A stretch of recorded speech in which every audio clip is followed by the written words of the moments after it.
Oh no, Yeah. man! Shout out to all the Puerto Ricans, man. Y'all done held us down, especially in Philly.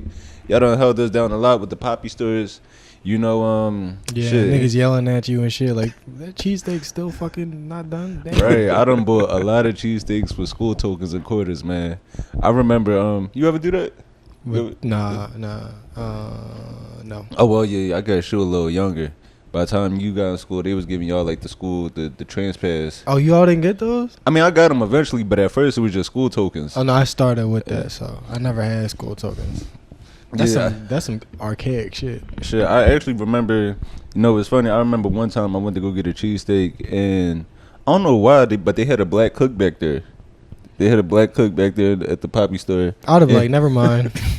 No, but one shit. nigga came in and was like, "Yo, hey, yo, Pop, can I get a cheesesteak?" And like he saying everything he want on it, but in the middle of him telling him to order, one of his friends was like, "Yo, do that nigga look like a poppy?" Yo, which is fucked up because we come in all shapes, sizes, and colors. Right. Yeah, It'd be the funniest shit in the world. But you know what really irks me though, and I find a lot of people say it often. Obviously, it's not like a brand new thought, but like, bro, if you were a dark skinned Spanish person, don't say you're not black.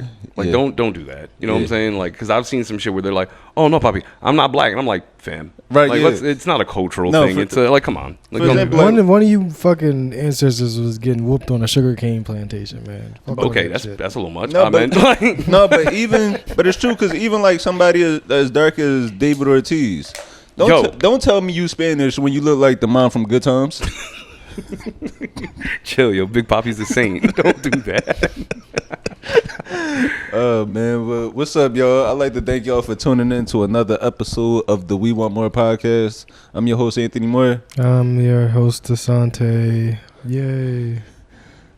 Well, I'm the co-producer, Max, the third mic. I guess that's the best way to put it. That was hard to follow. I didn't know. And our fourth producer, Pepsi, he was on the couch, but now he's in front of us taking his little nap. We on episode 42? 41? No, 42? yeah, we on 42. 42. Yeah, we on episode 42. Jackie Robinson episode. Yeah, please, definitely. That was good, man. Please be sure to like, subscribe, follow on whatever platform you're listening to this on, whether that be on Apple, Spotify. If you're watching us on YouTube, subscribe on there, drop a review on Apple or Spotify, and yeah, make sure you give us 5 stars. Also, too, before I go further, I want to say about the social media page.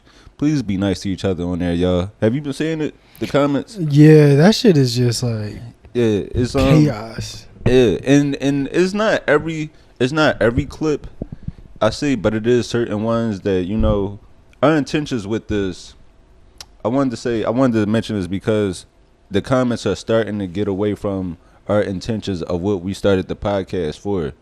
We started this just so we could have some good conversation and mixing good conversation with like just laughter, jokes, but also some seriousness along the way, and also just getting away from the stigma of men having microphones. Yeah, because that's the thing too. When a lot of people see us having mics, they just get scared away, and some of the conversations are starting to go back into that, and that's kind of what I want to avoid. I be seeing men just trolling women, and you know, everybody not going to agree with us, and I'm cool with that. I'm cool with that. This shit is supposed to be positive, but it's like a high school, you know. It's supposed to be a positive thing, and you're supposed to go there and, you know, have a good time. But some niggas just go there to fight. Yeah. Comment sections are just like high schools. Yeah. Like when I go through a comment section, I'm thinking somebody might say something I never thought about. But yeah, a lot of people go in there to just go, who can I take out my relationship with my father on? That's really what it is. It's a lot of it is a lot of unpacked trauma being spread across the internet. You know, the perfect analogy of how the internet is like high school. So for me, and for me in high school, like entering high school, I had honors classes, right? And La di da. yeah, I had honors classes. So it was like the stuff they were teaching us. It was some stuff was more advanced than other classes. It was just different subjects. Like for example, I might have had pre-calculus when the other track they might have been trigonometry, something like that. So now with the internet, you got the people that was in pre-calculus sharing discussions with the niggas that was like remedial math. yeah. Right, there's no separation. Well, also, yeah, that's a good point. And like, We shouldn't be sharing thoughts with these niggas. Yeah. Yo, as somebody from remedial math, I think that's a little fucked. Like, I think that we have a voice too. I'm sorry. Yeah, but it should be all the way the fuck over there. It should be on a different bus. When did you start? Yeah, they should put all y'all niggas need to go to Snapchat, Right. and we go to like the main three. Our conversation should be in the main building, and those conversations should be in the trailer in back of the school. I did have a class. Yo, them trailers got hot as shit, and y'all got like, it's already a fucked community, and you just gonna pick on people. That shit. I was in one of the trailers in 3rd grade. I think they thought I was a little, out of it. Yeah. I got back into real school. I earned my way back. I had to kill all the. It was no need. Let's fight to the death. It was no need for that class anymore. That's a fucked up way to get an education system shut down. We put 8 kids in there, only 1 came out, so we don't need that class anymore. Like, he could just read, not as good as the others. It's cool. Oh, but also too, since I mentioned men having microphones. This past week, the guy that sold me my podcast equipment actually found the podcast page, which was dope. Yeah. He's the guy that sold it to you? Yeah. So like, where'd you buy it from? So I bought this piece of equipment, the Rodecaster. I bought this.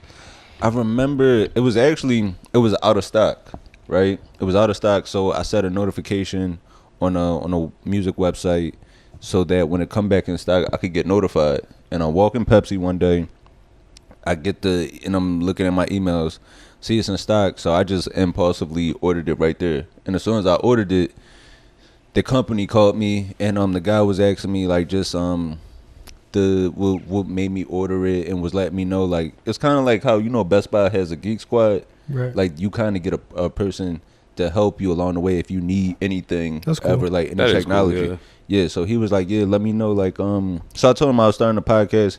He was like, yeah, if you got any questions for like what mics or any other wiring technology you might need with it, always feel free to reach out to me. And I see somebody like followed the pod page and like had the online store in his bio. So I was like, yo, this might be a shot in the dark, but I think you actually sold me my equipment. And he was like, yup, that's how I found your page. So did he look up your information? Did he look up your information? No. Well, I told him. Like, I told him what I was going to name and like my whole idea, everything before. But like, it's actually cool to see that he actually found me a year later. It's cool to see he followed up. Yeah. Dope. And there's also, but it made me think of like the butterfly effect. So we're like him not even realizing that he's helping all of us further our careers and stuff like that. But it's also somebody out there that sold like Kevin Samuels his first tripod, or it's somebody that gave Andrew Tate a book. Yeah, they both should be in the same prison with that arms dealer in Russia. Yo, no one ever talks about the guy who looked at Hitler's painting and goes, hey, it's not bad. You might have a future in this. Like, no one really talks about that guy. That's a good point. Fuck. Yeah, I know it is somebody out there telling their kids like, yo, I remember that day I sold Kevin Samuels that Red Bull. Nigga started World War III. That is like the butterfly effect is crazy because like there are like certain like tiny little actions that just turn into like some like with Hitler, like back to Hitler, like they had an assassination attempt planned for I think one of his like. No, it wasn't that they were gonna blow up the plane, but they were gonna kill him when he arrived. But there was a storm, so his flight got delayed, and the plane fell apart. And then, in result, now we have fucking a lot less, people on Earth. Now, so it's a cool another version of like just a small contribution into some shit that just it seemed bigger than what it was. I listened to Little Stinkers, Mike Rainey's podcast. Dope ass podcast if you like true crime, but you also don't want to deal with the boring shit that comes to true crime. No, we censor on that. No free promo. Fuck that. We don't do free promo over here. Shout to the homie. And prices going up. But I say that to say they fucking did an episode where they were talking about the one fucking cult But whatever the case, the guys that they were talking about, somebody as far as just like they were like, yeah, I sold the whole coat matching sneakers. And they were like, what was that like? He was like, they all have the same haircuts. And sold them 36 pairs of like New Balances. Yeah. A Colt? Like, yeah, Colt. Yeah. That's pretty fucking. Is there ethics concern with dealing with Colts? Because like, what if you sell the motherfucker like who, like the dude that like sold him the Kool-Aid packets? Yo, that's funny. Yeah. That was the exact example I was thinking of. My head. I mean, Like, yo, I was like wondering what y'all need 50 pictures for. I thought they were just gonna have a good ass cookout.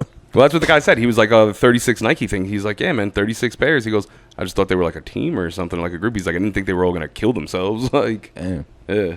But I Heaven's know- Gate. That's what it was. Oh, okay. Yeah. Yeah. Damn, that's Oh, crazy. shit. Yeah, that was the one where they were like, you have to return. Like, Earth is not your home. Yeah. You have to return. Yeah. It said that they. I remember that one.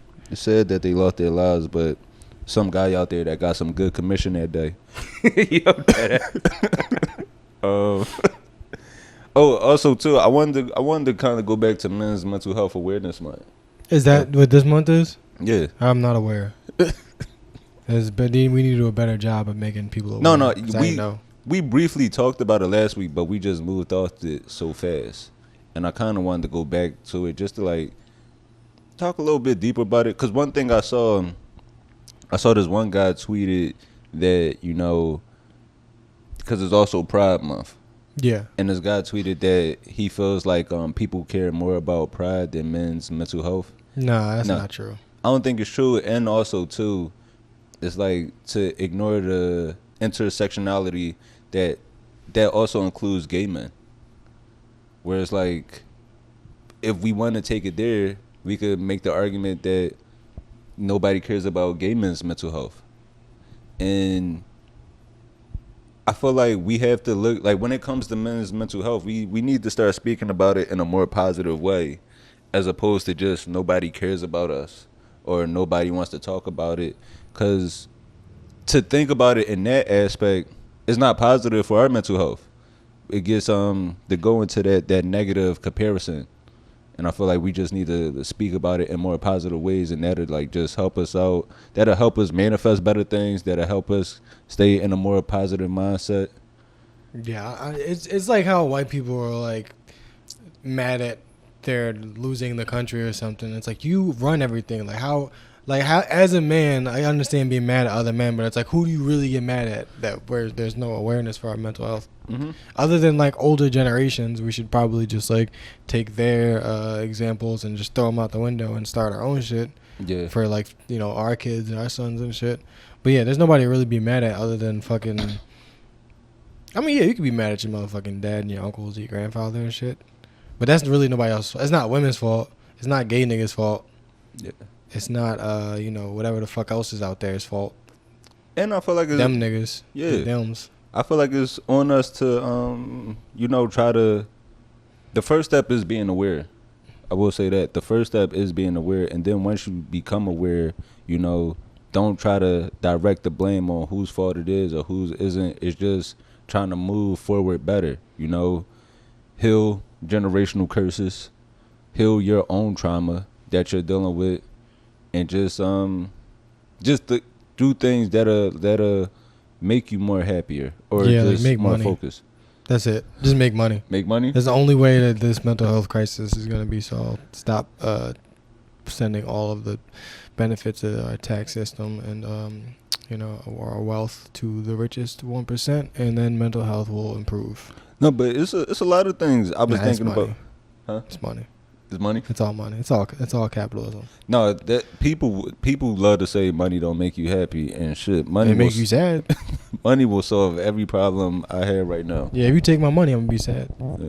If you give me money, I might not be happy. But if you take it from me, I'm gonna be sad. And that most people are having money taken from them. You know what I'm saying? Like inflation and shit. You work a job, and you know they don't raise their wages, but they continue to raise CEO wages, and inflation is affecting the cost of things. You're essentially making less money. Other people are making more money off your back. You're having money taken from you. Now you want to. It's not because you know you can't get no bitches, or what do men be sad about? Well, What do you get sad about? oh, what do I get sad about? That is a good question. Like your life might not mean anything or something like that. I mean, it wouldn't matter if you could afford to go on vacation every once in a while. I mean, that's what life means. But that's the issue with when it comes to therapy, right? People say, why don't you get therapy? But with that, you got to have insurance. Yeah, most insurance, they try very hard to not cover shit like that. Yeah, you got to have, so it's like, even if you do have insurance, does your insurance provider cover your mental health? Yeah, they don't even cover fucking cancer. You think they don't cover a nigga to just talk sadness. To? Yeah. Yeah.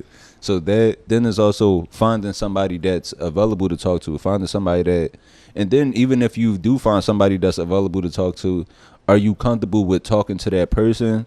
It might be online, or if it's in person, like just finding the right setting that might be comfortable for you. The biggest thing that seems is kind of lost when it comes to this, because once again, I'm very on this subject, because I'm not just like an advocate of men's health, but I'm also a victim of circumstance. Like, yeah, mentally I'm fucked in a lot of different ways. But the one thing, a big part of it comes to recognizing shit. So a big part of everything that you're saying is true. With the number one thing you need to learn, firstly, because I had to learn it, is you have to learn how to speak. And because I come from a generation of men like my father and them. You're not allowed to speak on your feelings, bro. You eat that shit. That's also why they have heart attacks at like 56. Yeah. There really is no language for that shit, and everything that you say, like, it's associated with being like feminine or a pussy, because there's no like manly way to say like, I'm depressed, or not even just. Now there is, but. No, but even then, I'm just saying you could identifying something, being able to work through it are like two steps to the similar thing. So it's like, you can identify. Yeah, I am depressed. I'm someone who lives like. With bipolar depression, it sucks. But there's also an understanding that when it goes beyond identifying it, trying to talk your way through it isn't something you're capable of, because it's not, and once again, I can't speak on, because I try to do it with the younger kids in my family, but like it's not something that's oftenly spoken about as we were coming up, the way to go about talking about your feelings, because there's a lot of times you'll go to say it, you'll get overwhelmed, and that's what leads to like mid-stage panic attacks at 33. It's like you don't understand it. So trying to incorporate the fact that the language that we know isn't set yet to speak on it. But I feel like there's a lot of people working towards it because of how much people are shining a light on mental health. Like on men's mental health, at least. Because according to this statistic, it says that, and this is a 2021 statistic from the CDC, that men are 4 times more likely to commit suicide than women. At least that's what it was there. 80% of all suicides just so happen to be men. So while 51.7% of women will seek out and get help for mental health or mental conditioning, only 40% of men actually do. So that leaves a whole 60% of people who are just being like, nah, I'm going to eat this and I'm going to take it out in some horrible way. Yeah, we're very lonely people right now, man. Women still do the women shit. They share each other's underwear and shit. Bathroom trips together. They like cuddle. Like, what if I was like, yo, I'm sad, I need to borrow some drawers and hug up with you for a few minutes? Not even on no gay shit, just because I love you and you my support system. You laughing at me, but like, what if that was really what was preventing me from myself? And this nigga laughing. Just a hug. I do need a hug and some Hanes. No, but the language and how we talk to each other, bro, is so important to the point where even asking somebody a question, if somebody is sad, don't say what's wrong with you, like, because now it could make that person feel like it's something like really wrong with them. I think like, what's going on maybe a better. Yeah, like what's going on? What happened? Or it's just a better way to lead into these things. So we just got to be mindful about how certain words might affect or trigger a person. There is something to be said about the stoicism behind the way that older generations will. I will admit that. Well, I think that goes back again. I mean, I'm gonna tie everything back to capitalism. You don't got time to be sad. You got 9 kids to feed. Right. Fuck all that sad shit. You gonna be sad, nigga. You work 20 hours out of 24 hours. There's no time to be happy. So yeah, that they just unload all of that fucking trauma onto their sons, and then the cycle perpetuates. But now we gotta stop it. Or they unpack it in such a way where they were violent, where like where it's like old niggas they mad coming home from work to the point where they slapping somebody because they don't smell anything in the kitchen. Yeah.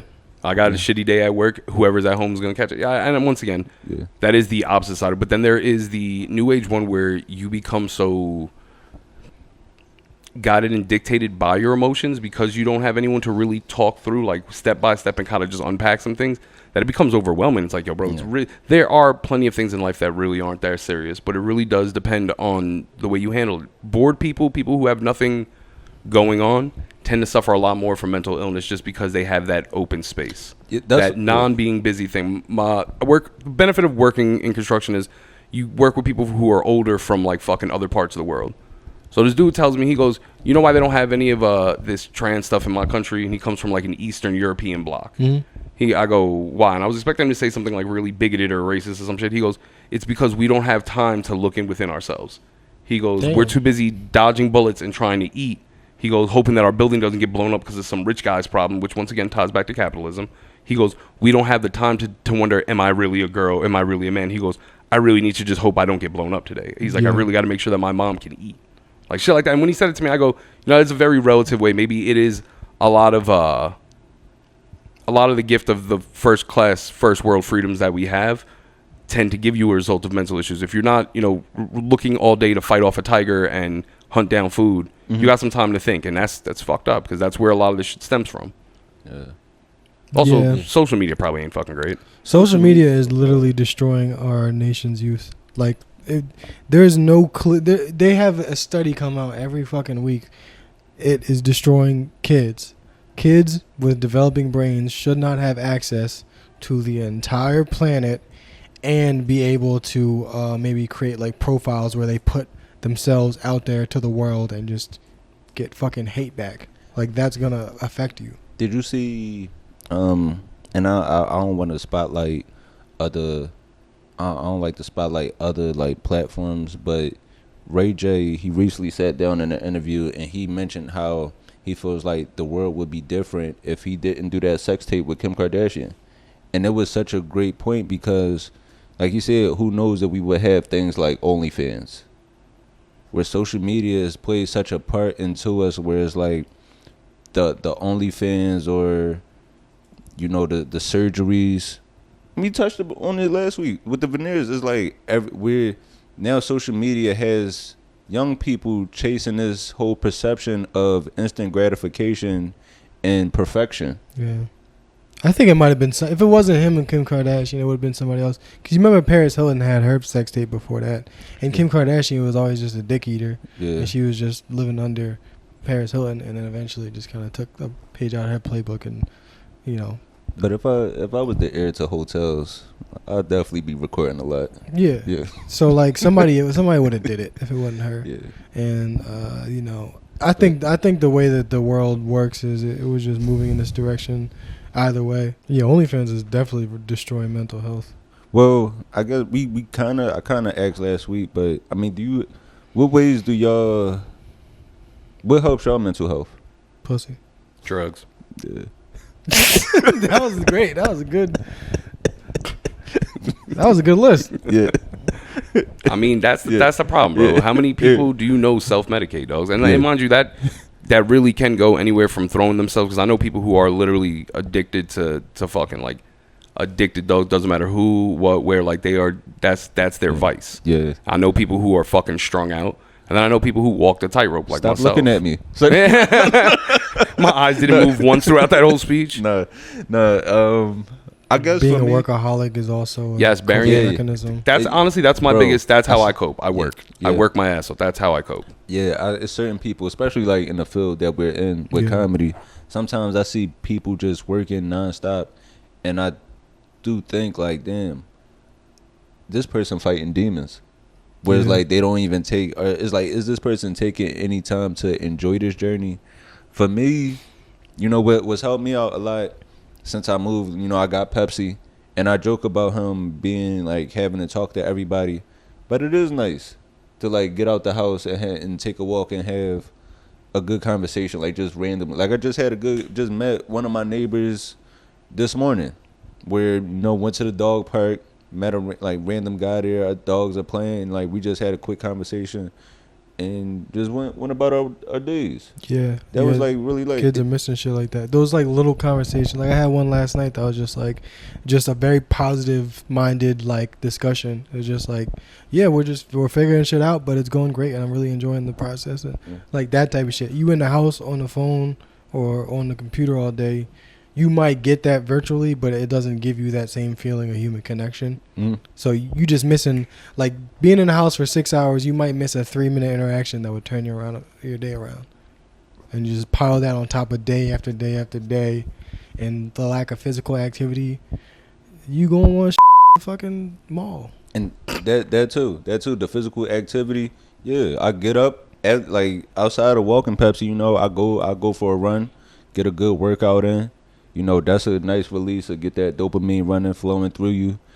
I play my video games, and that's another thing I see too, where not to try to put blame on ladies, because it could be like women or even like male partners might not want their male partner to play video games.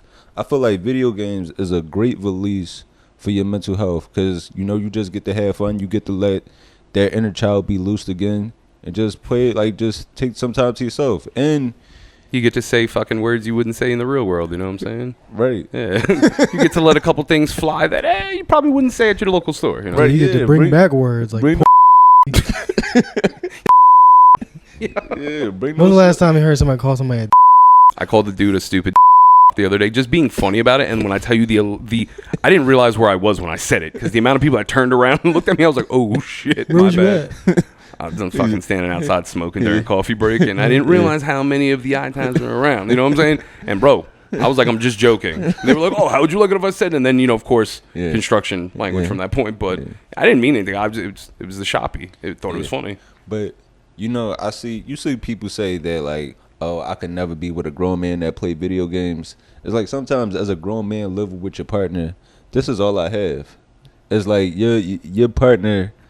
Your lady might have decorated the whole apartment, the whole house, and I didn't want these designs. I didn't like these curtains. She wanted this. I don't want these plants sitting around or just extra shit. It's like, so all I got left is creating myself in this video game. Just let me have this. Creating your perfect nigga. Yeah. On 2K. It's like the nigga of your dreams. Right. It's like you see me receiving the way. So yes, yeah, I'm gonna throw a curly top on this 6'3" nigga. I do get why like you wouldn't want somebody that you're dating to be playing video games a lot, because it's like, think about the amount of attention and focus that you put into a game, and think about the amount of attention and focus that you can't muster up when your girl's telling you a story. Oh no, bro! The worst shit. The worst shit is like when you were in an intense game and you said you was gonna fold clothes and make dinner. Is that relatable? Because I don't do that. Nigga. And she come in, this shit look crazy in here. I'm knocked out. Pepsi taking a nap.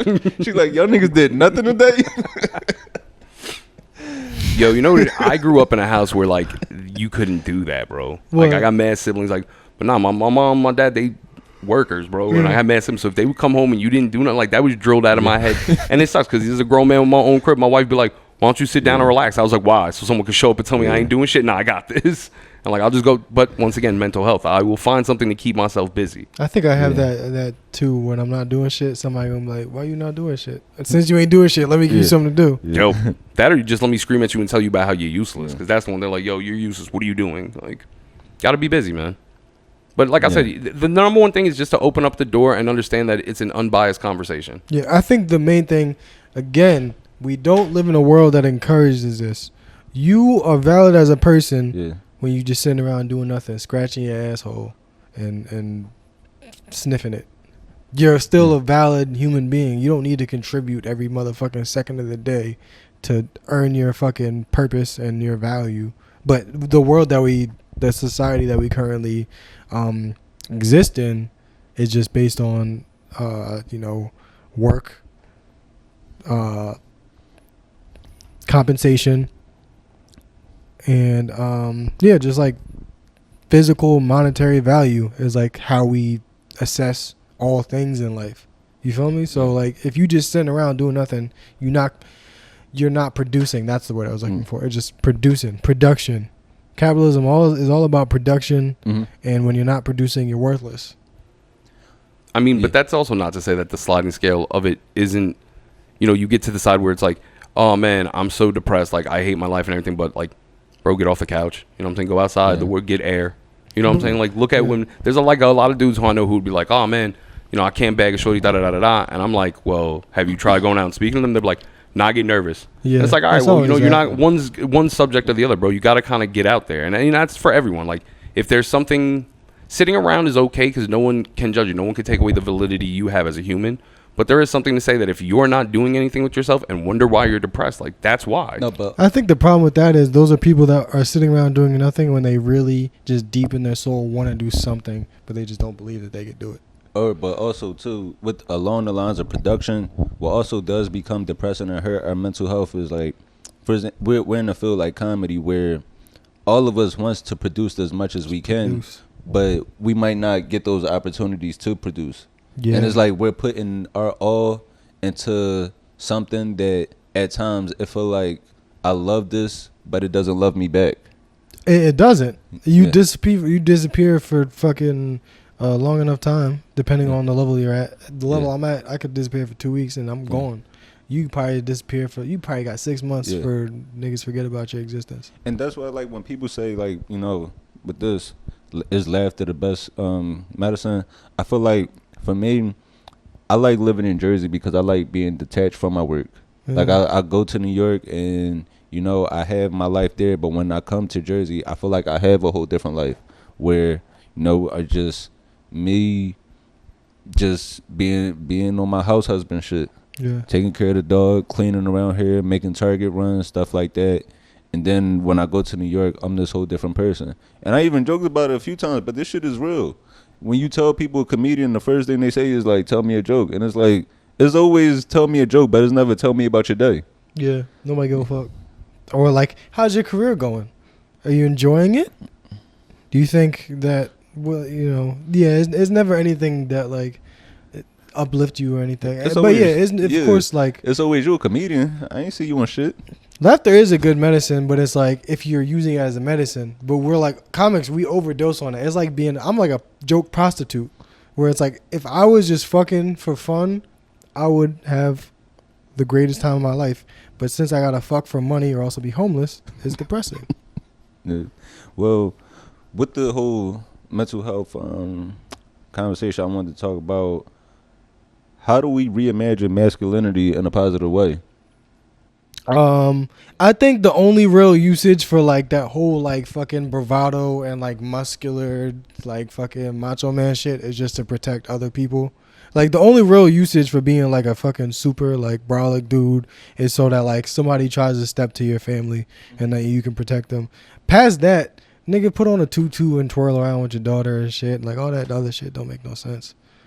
And we all know gender rules are just made up so that it's easier to enforce societal purposes. You're a man, go to this factory. They ain't got no factories anymore, which is another reason why we're fucking so out of whack. Because what the fuck do? Your wife has to work now too. So there's gender roles, but there's nobody that can fulfill the gender roles. You heard him. Yeah. Bring back the factories. If we had factories, coal mining, and women could stay at home with kids, that shit would make sense. But now we're still like, we got niggas like that make the same less money than a girl that's like, you ain't cook, nigga, you ain't cook. It's me. I'm niggas.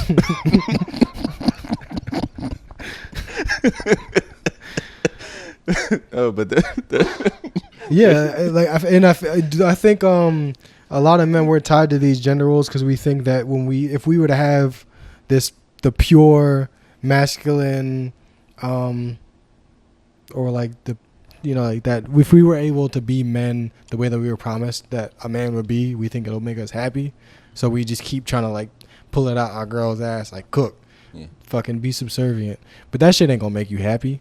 You just gonna go around looking for a harem of bitches that do the same thing, and you gonna still wonder why you not happy. Yeah, I was going to a point, but yeah, gender roles make people upset. That's the value of like people that reject them, because I'm telling you, since I started rejecting these, like, this whole idea of masculinity, I've been so much happier. Even like you good?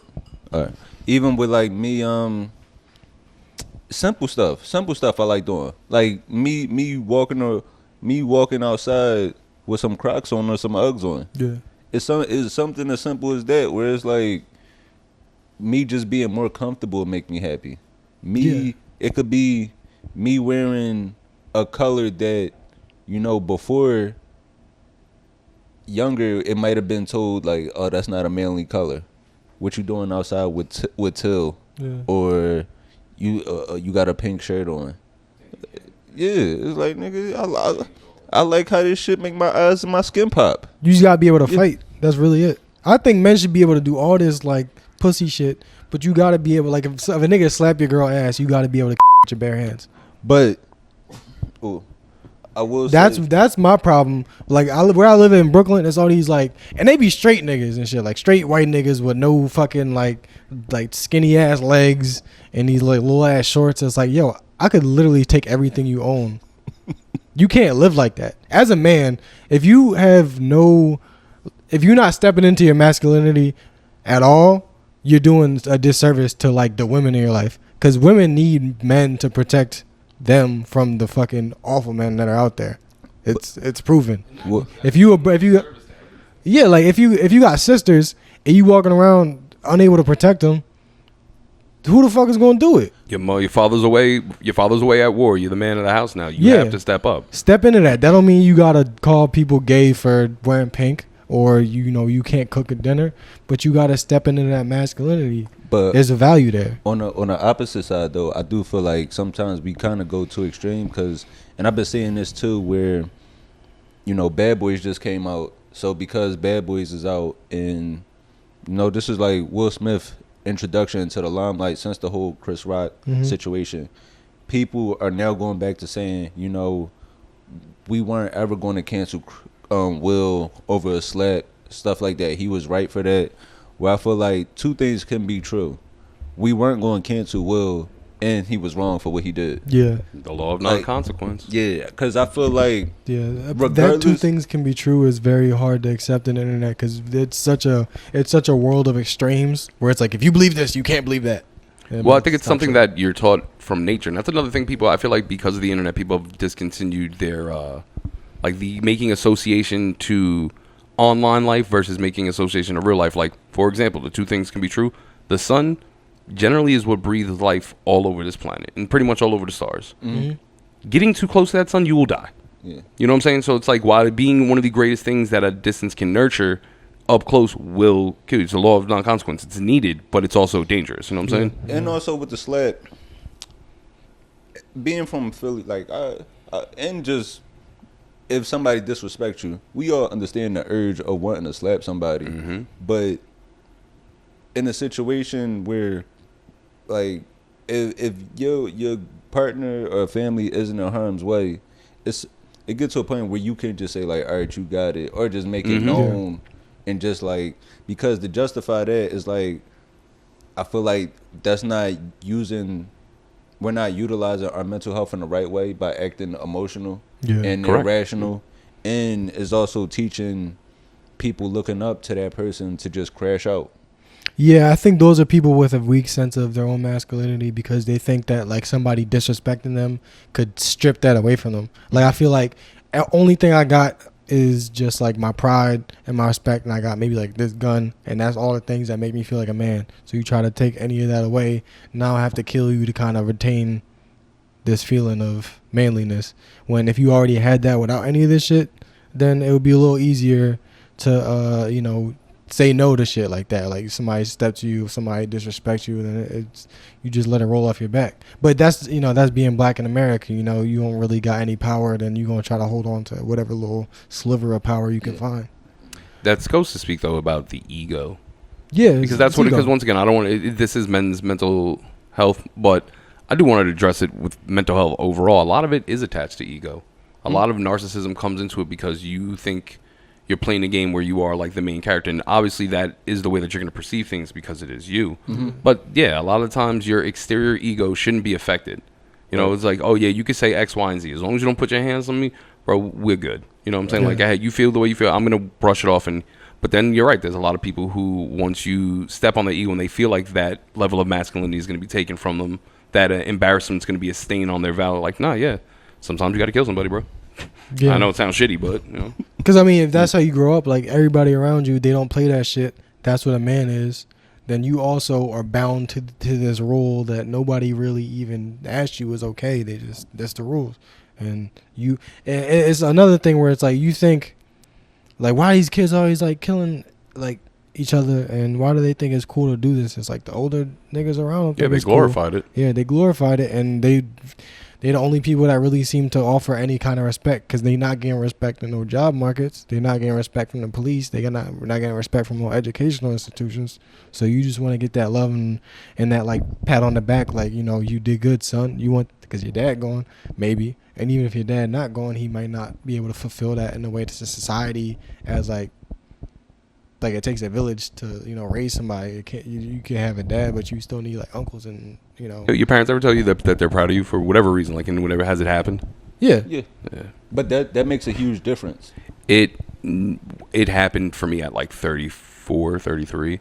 And when I tell you that there's very few things I will say, like, can break my hearing that, dogs broke my heart to the point that I was like, nah, just tell me I'm a piece of shit and, you know, call me the F word and kick me out. Like, I can't have there's something about that is very, and that sucks too, though, because it shows you mental health wise, like, I can't accept praise. I can't accept that level of, like, I can't. Because you didn't get it, so you can't admit that it means something to you.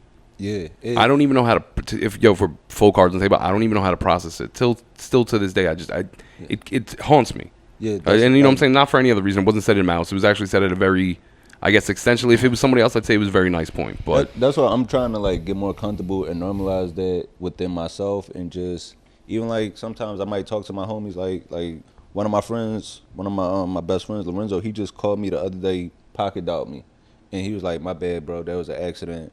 We talked for a quick second, and he was like, all right, I love you, bro, and, like, we got off the phone, and, like, the stuff like that where it's like, it's cool that we get to say that to each other now. And you get to, like, because we should be hearing that from each other.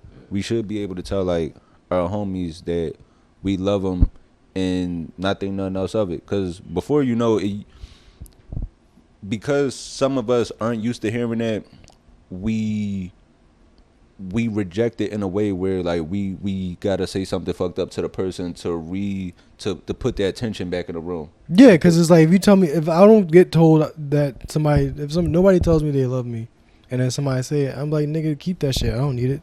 Like, you disrespecting me by thinking I need your love. And even then, there's just a point where it's like, you know, somebody will turn to him and be like, yo, man, I love you, bro. And you go, shut up, you cuck fuck. Like, you know what I'm saying? Like, I don't want to hear that shit. Or also be sometimes, like, somebody say it, I'm like, nigga, I don't even like you like that. Yeah.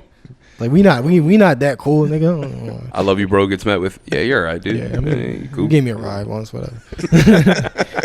Also, like, when you realize how fragile life is, and that, like, you might, even if the nigga don't die, there's certain friends you just might never see again because they move across the country, or they just, you know, they step into this family role and now they just stuck on that. Like, you might never see these people again.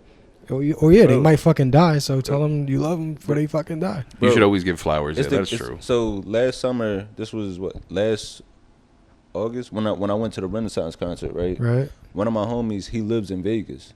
So, you know, me, Brittany, my homie Matt, we like, my man Matt went to high school together, and he was in Philly a little bit, and then he moved to Vegas in college.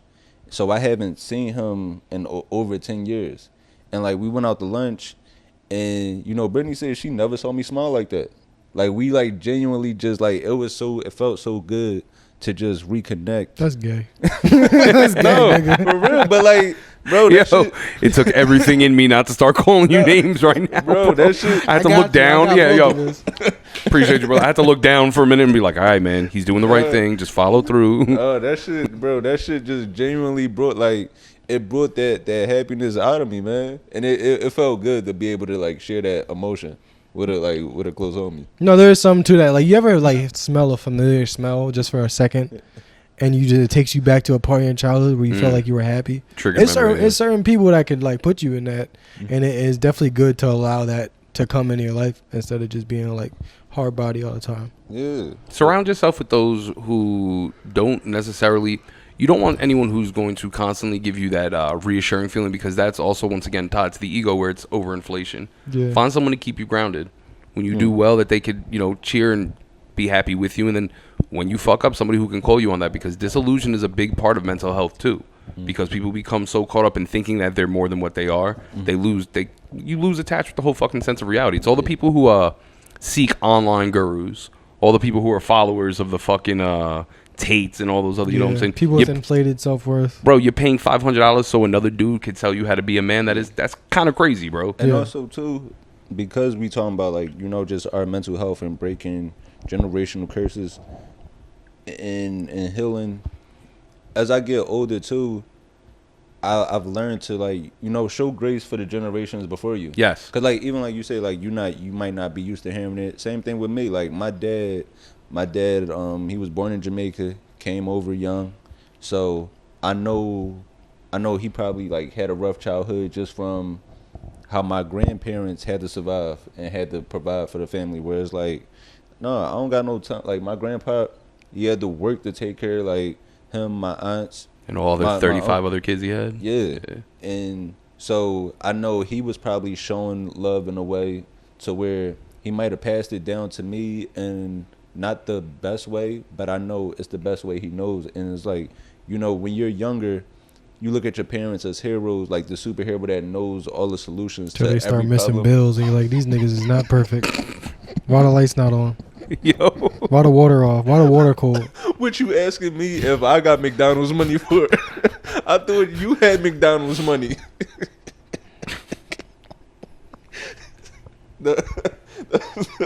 Your parents is superheroes till you got lights and candles. So the state puts a notice on your door, and then you go, so we losing the Batcave, huh? That's how this is going. They're repossessing the Batmobile. That nigga not so infallible now, is he? No, but that's a big part of it, though. Honestly, that's a very big part of maturity, is realizing that your parents are just people. They're flawed, bro. Right. That's why me and my parents have a great relationship now. Yeah, because at a very young age, I learned that. They just trying to figure this shit out like the rest of us. That was a good point. Like, that's why I like give my dad a lot more grace now, because I'm like, if I had a kid, he had, at my age, I'm 26, he had, I think, 2 kids. I'd have fucked that shit all up. Like, right now, imagine me right now with 2 daughters.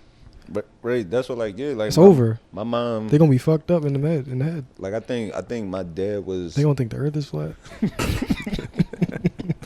Right, my kids. If I had a kid now, my kid is just gonna be like playing 2K with me, holding the controller that's not hooked up. I'm gonna have him thinking he playing, and just listening to Umar memes all day. So that's it. That probably like ruins a child's self-esteem. Let them play with a controller that like isn't plugged in, because they like subconsciously feel like nothing I do matters. Nothing I do can affect the change. Yeah, so. Yo, I wish you didn't say you just destroyed my entire babysitting. Yo, dog, am I doing more damage than I'm doing good at this point? I thought that was a great strategy. Like, nah, man, you're winning, bro. You're the best. Yeah, so because like with me, I think they think my actions have no consequences. I can my school. Respawn. Yeah, like my mom had me. My birthday is the day before my mom's. So that's dope. So my mom had me as she was turning 27, where my dad was like, I think my dad might have been 30. So it's like now I'm years older than my parents were when they had me. So to watch them is like, they did the best that they could coming from their circumstances. Yeah. And all we could do is take like the positive, and even if some negative did happen, learn from that and try to make sure our kids don't go through that. Yeah. And as a kid, if you young, you gotta like just know right now to your parents, if they even seem like they doing the best, they probably are. You know, like I've understood that like at a young age. I was like, my mom doing everything she can. I'm not gonna give her no shit. Sometimes I would, but I was like, she's doing what she can. Yeah. Now the cool thing is though is when you realize things like that, and if you want to really set something going forth, whether it be for kids, nieces, nephews, your children, like it's always good to take the positives of what the kind of upbringing you had and just make room for the things that you wish. Like there's a good deal of time I wished when I was a kid that my pops might have just sat down and, like, you know, just talk to him, just to check in. Mm-hmm. But, bro, like, the man working 24/7. My mom's is working 24/7. It's me and my older siblings. I always give my siblings credit because we took care of each other. My older cousin, like, we raised each other. So, if I could just take any time, I make sure I take time out with my son now to be like, yo, you good? Like, we just sit down and bullshit. Even if it seems like innocuous at the point, like, yo, you want to watch this movie real quick? Yeah. And, like, I try to just work, and, you always do just kind of a temp check, and that's the best way I think going forward. I think everyone could use a temp check here and there. Just make sure that you're okay. That's good. I feel like, back to you said like your dad was always busy. I feel like men of older generations, the shit that like might have been important, like emotional stuff and stuff that they didn't have or they didn't have the time to give. Again, like certain shit, when you're denied it, you have to convince yourself that it's not worth anything, or else you fucking start to break down because you're like, fuck, I missed 20 years of being able to tell my son I love you and shit. Like that shit will probably hurt you. Yeah, you know what's sick? Being being raised a certain type of way leaves you. So not having the not visually seeing my father really have time when I was younger for anything for himself. Like, you know what I'm saying? Especially as an older dude now, as a pops, like it's kind of funny how much time you don't have for yourself. Yeah. So to imagine that at my age, I'm 35. When my father was 35, there was already like 6 of us. You know, just sibling wise, like there was man kids already. So the man didn't really have too much time. So seeing that made me grow up, and through one series of events or another, I stopped wanting things. You know what I'm saying? Because of that exact feeling. Because if I want it and I don't achieve it, it's going to leave me feeling empty. So I feel like it's better to be raised without the idea of wanting things. As an adult now, I find out how unhealthy that is. Oh yeah. I think that's just like. Yeah, man. Just like that, like you just like trying to avoid disappointment and shit. Yeah, that's. I don't know if we ever gonna be able to get rid of that entirely. Kids are always gonna go through that shit, but you can try to limit it. That's something I would work on if I had a kid. I'd be like, yo, sometimes you want shit, sometimes you don't get it, but you still gotta yearn. Yeah, because as growing up as somebody who didn't have, like, I used to think about that shit when kids would be like, oh man, I want to be this and this when I grow up. I want to be this. I'd be like, no, I'll see what happens. Like, even as a young child, I was just like, we'll see how it plays out. Like, you know, I don't want to commit to anything. Like, I think the best answer to that is, like, if somebody's like, I want to be an astronaut, well, let's work on that. Because then they're going to realize they don't want to put in the work, and they're going to make up that decision themselves that they don't want to do it. But if you're like, nigga, you ain't smart. Yeah. Then it's not going to. I'm going to cry when I edit this. Yeah. Yeah, this one went deep. This definitely. No, I'm glad you just mentioned the astronaut, because this is random. But this guy, this is a whole different topic. William Anders, he was on the Apollo 8. What is the Apollo 8? On the space shuttle. What year was that? I'm not sure. Was that the one? Was that the moon landing? Yeah, but it was a moon landing. How many times did we go to the fucking moon? 3 or 4 times. But yeah, I thought we went once. It was fake. He just passed recently. It's always been fake. He's the person that took the photo from the moon, supposedly, right? He just crashed. Send my condolences to his loved ones. He just passed in a plane crash. He was 90 years old, and he was performing maneuvers, and his plane crashed into the water, right? He was 90 years old doing that shit? Yeah. Why did they let him do that? You shouldn't be able to do backflips in a plane or run the country if you're 90. But fuck all that. You mean to tell me, I don't care how old you is, you mean to tell me you got to the moon, but you can't fly a plane? He ain't fly the spaceship, did he? I think he just took the pictures in the studio. And he was just a photographer? Yeah, he was just... No, it's fake. That's how you know he ain't go. There is no bigger proof the moon landing was fake than the fact that he couldn't fly a Cessna. Yo, that's fucked up. No, what's fucked up is he's 90 and he had his heyday where he was really strong and could do things, but like imagine you try to take a basketball shot at 90 and niggas like, you fucking suck. You was never good. You wasn't never shit because you just missed that shit at 90. Can you go down to the picture? Wait, do they have the picture? Can you see if you can find the picture of that he took of the plane of the moon. I mean, but a picture he took from the moon of the Earth. Yes. Because that picture, that even proves that this shit never happened. Oh wait, are we denying the moon landing right now? So yes, we taking that stance? I'm not denying it, but it is something we should probably deep dive into. I'm look into. I'm all the way. I think the government. It sounds like there's something that the government would make up. I wish it was real. No, just go to Google. I want niggas. I want to go to Jupiter, but Jupiter isn't a solid.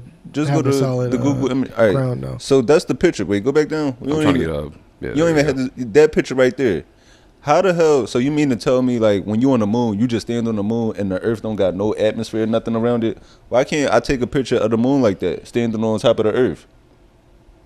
Fucking A. You asking wrong. You asking wrong. We all went to the same school districts. Yeah, bro. I don't know. That is all our school districts have the technology. Same then for us, the last time we went to the moon was supposed to be 1972. You want me to tell me we went that to the moon in 1972? Mm-hmm. I don't know shit, bro. You think we went to the moon when we still had TVs with the ass in the back? They probably, that's why we couldn't get the TVs, because they spent all the money on the moon. Honestly, we were spending a lot of money on some dumb shit back then. Laser guns and all this like secret CIA technology. Bro, shit worked though. We just saw niggas try to go see the Titanic with a PlayStation controller. Yo, you know someone's doing it again? Yeah. There's another guy who's like, oh, yeah, I know where that guy fucked up, and he's going down with an Xbox controller. That's fucking crazy. But that's what I'm saying. If people are doing that, you mean to tell me we stopped trying to get to the moon? I heard that it's so expensive and it's not worth it if we already did it, which is a good excuse, and it's hard to say that that's bullshit. It sounds like bullshit, but I don't know. I feel like you gonna tell me you got $287 million for humanitarian aid, but I can't fly a rocket that runs on gas? I could buy gas, bro. Like, you know what I'm saying? I don't know. $1 million worth of gas should get you to the moon. I'm I just don't willing do math to like that, but like that, like some people are smarter than me. They might have figured it out. Would y'all go to the moon if y'all could? If it's hoes there, nigga, yeah. Nah, I'm not going nowhere my mom can't pick me up from. I need to be able to say, can you come get me? If I want to go somewhere with no bitches, I can go to my house. You see that they building a space elevator? No, we're part of Japan, I think, is building it. Space elevator. Their first elevator will be operational in 2050. Wow. Yeah. Is it Japan or China? It's somewhere over there in the Orient. Japanese yeah, a lot company, of the pictures of space are illustrations and graphic designs. Yo, you know when I learned that, how much that bothered me? Yeah. Like when they actually show like the telescopes that are out there now and like the fucking satellites that are out there now, the images they send back compared to the ones that we looked at with kids, and I go, oh shit, somebody was coloring this whole time. Like somebody was just guessing that this is the color yellow. It's like dinosaurs. Yeah. Bro, don't you get me started. Dinosaurs and Pluto are the reason I don't trust any educational fucking because you society. know with dinosaurs, right? You know they say dinosaurs are related to chickens. Yeah, and now. Right. Yeah, they said it may have been more likely for them to have feathers than scales. Right. Yeah, that's what I was gonna say. And they might have had a T-Rex might have just been like a giant ass chicken, really. Yeah, but growing up, what did they depict them as in school books? Giant lizards, right? Like Godzilla was the ideal dinosaur, right? And then they threw that out, just like Pluto was a planet, and then they threw that out. I don't trust the education system because of that. Right, T-Rex, man. So they probably hit different on the grill. Flintstones did something right. One of them giant. Yo, you ever want one of them giant ribs you ever seen? Yeah, right. I think about that. But I'm fat, so it does cross the mind. So maybe dinosaurs are reptiles and birds, or you know what? Also, that's another thing that I don't care about. Like, I'll talk about like the moon and everything, but if like sometimes niggas want to argue about whether or not it happened, and I don't want to argue because one, I don't know, and two, I don't give a fuck. That's why I don't argue with shit a lot of times. I don't really give a fuck. Yeah. Like people like it's a good thing that like all right, so people like to like argue and like call us like names and shit and like the comments of some of our stuff, and you like go back and forth with them. And you like, look, you're wrong. Yeah. You know, you're taking it wrong. Taking that approach is why people believe in flat Earth, though. Yeah. It's the unbiased people like you that won't just stand up and say something that are just like, yeah, man, believe whatever you want. That's why like there's a bunch of fucking flat earthers and shit. I don't give a fuck. Like, nigga, go ahead. It's your life. Because we should be allowed to question it. Agreed. 100%. Question it. That is my theory behind it. I believe nothing. I have ideas and thoughts. Some things I'm more committed to. Other things are really up in the air. Yeah. If you know anything about science, you know that nothing is actually a fact. It's just never been proven wrong. So that's just the running idea until somebody proves it wrong. Everything's a work in theory until it's not. Yeah. You shouldn't really believe in anything 100%. Thank you. Yo, thank you. That is something I've been trying to like prove for the last like 10, 15 years where I'm trying to stress people like, all right, I understand you feel this, but maybe you shouldn't have a belief in it. It's better to, that's an old Chris Rock quote. It's better to have an idea than a belief. Belief people are willing to die for. An idea is subject to change and move. You know what I'm saying? And actually, I think maybe Judd Apatow wrote that, but Chris Rock delivered that line. Was that in the... Dogma. Judd Apatow wrote Dogma? Yeah. That was Kevin Smith. Correction. That was Kevin Smith. Kevin Smith wrote that. I was like thinking that. Dogma had My bad. Chris Rock, George Carlin. Yeah, that was Kevin Smith. That was Kevin Smith. Chris Rock, George Carlin, fucking Matt Damon, Ben Affleck. I'm not familiar with the whites.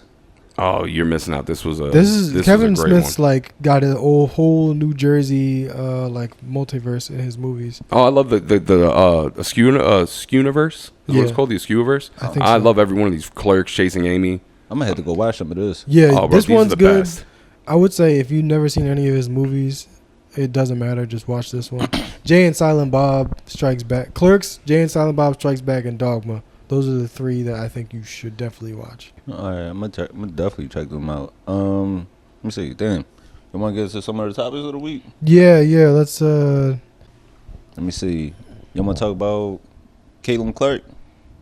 What happened with her? Well, so the discussions around the WNBA are just getting more intense on both sides. You have those that are defending Caitlin Clark and those that feel like she's getting too much publicity and notoriety right now, especially being a rookie and still struggling at some points, just adjusting to the WNBA.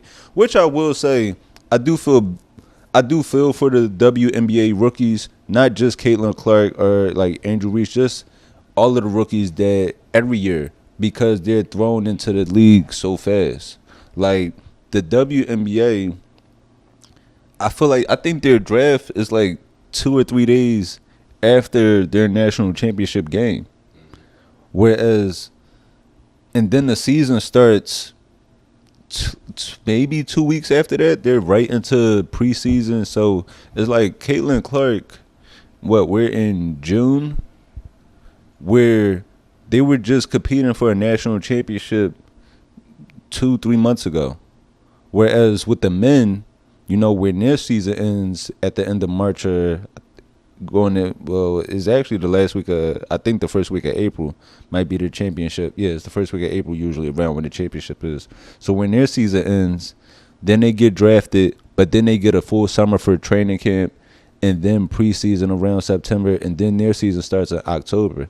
So the women are just thrown into it so fast and really don't get a chance to fully adjust to being a pro. But, people are saying that, Caitlin Clark fans are now upset. One, she didn't make the USA women's team for the Olympics this year. So, some people are upset about that. But it's like she hasn't been playing better than any of the pros. And she's only played just 12 games. So that plays a big part. She isn't ready. But people are saying, should Caitlin Clark speak up and tell her fans to calm down? Yeah, I don't know if she should do it, but I do think that the message that no one player is bigger than the sport needs to. This is another one of those times where it's kind of coming out. Mm-hmm. And while I understand that she's made it very well known, as well as Angel Reese has, that the notoriety and the popularity of them is what's bringing a lot more eyes to the WNBA, which is true. Yeah. I will say that, I'm saying nothing sells more than drama. But with that being said, though, at the end of the day, you are not bigger than the WNBA. Yeah, if you want this shit to work out, you do have to try to leverage it for the whole league. Because, that's how you get better pay for everybody, for it not being just about you. Which she's actually said quite a few times, that she's the reason that there should be more money coming in. But saying that is also like, yes, are you the person who would be leading the charge on it? Not so much, but you are the person who's going to be most recognized at this point for making that, XYZ amount of dollars. I do. Yeah, what's going to happen when you leave? Like, what is the mark that you're going to leave? Is it just going to go back to fucking bullshit? Yeah, or, what about these senior players on your team that haven't made a scratch of what you actually just started with because you're coming in with so much? I can see why a lot of people would hate you. But I get her not outright speaking out saying, like, hey, the people supporting me need to chill or stuff like that. I kind of get why she might be taking a quiet approach, and not to just come off like I'm defending a white woman, because I You Satanist motherfucker. no, but because that's also the what's been happening, where it's like any black professional athlete that is speaking up, defending her, people are mad at Charles Barkley. LeBron recently spoke out defending her, and people are like, oh, you're not holding down your woman.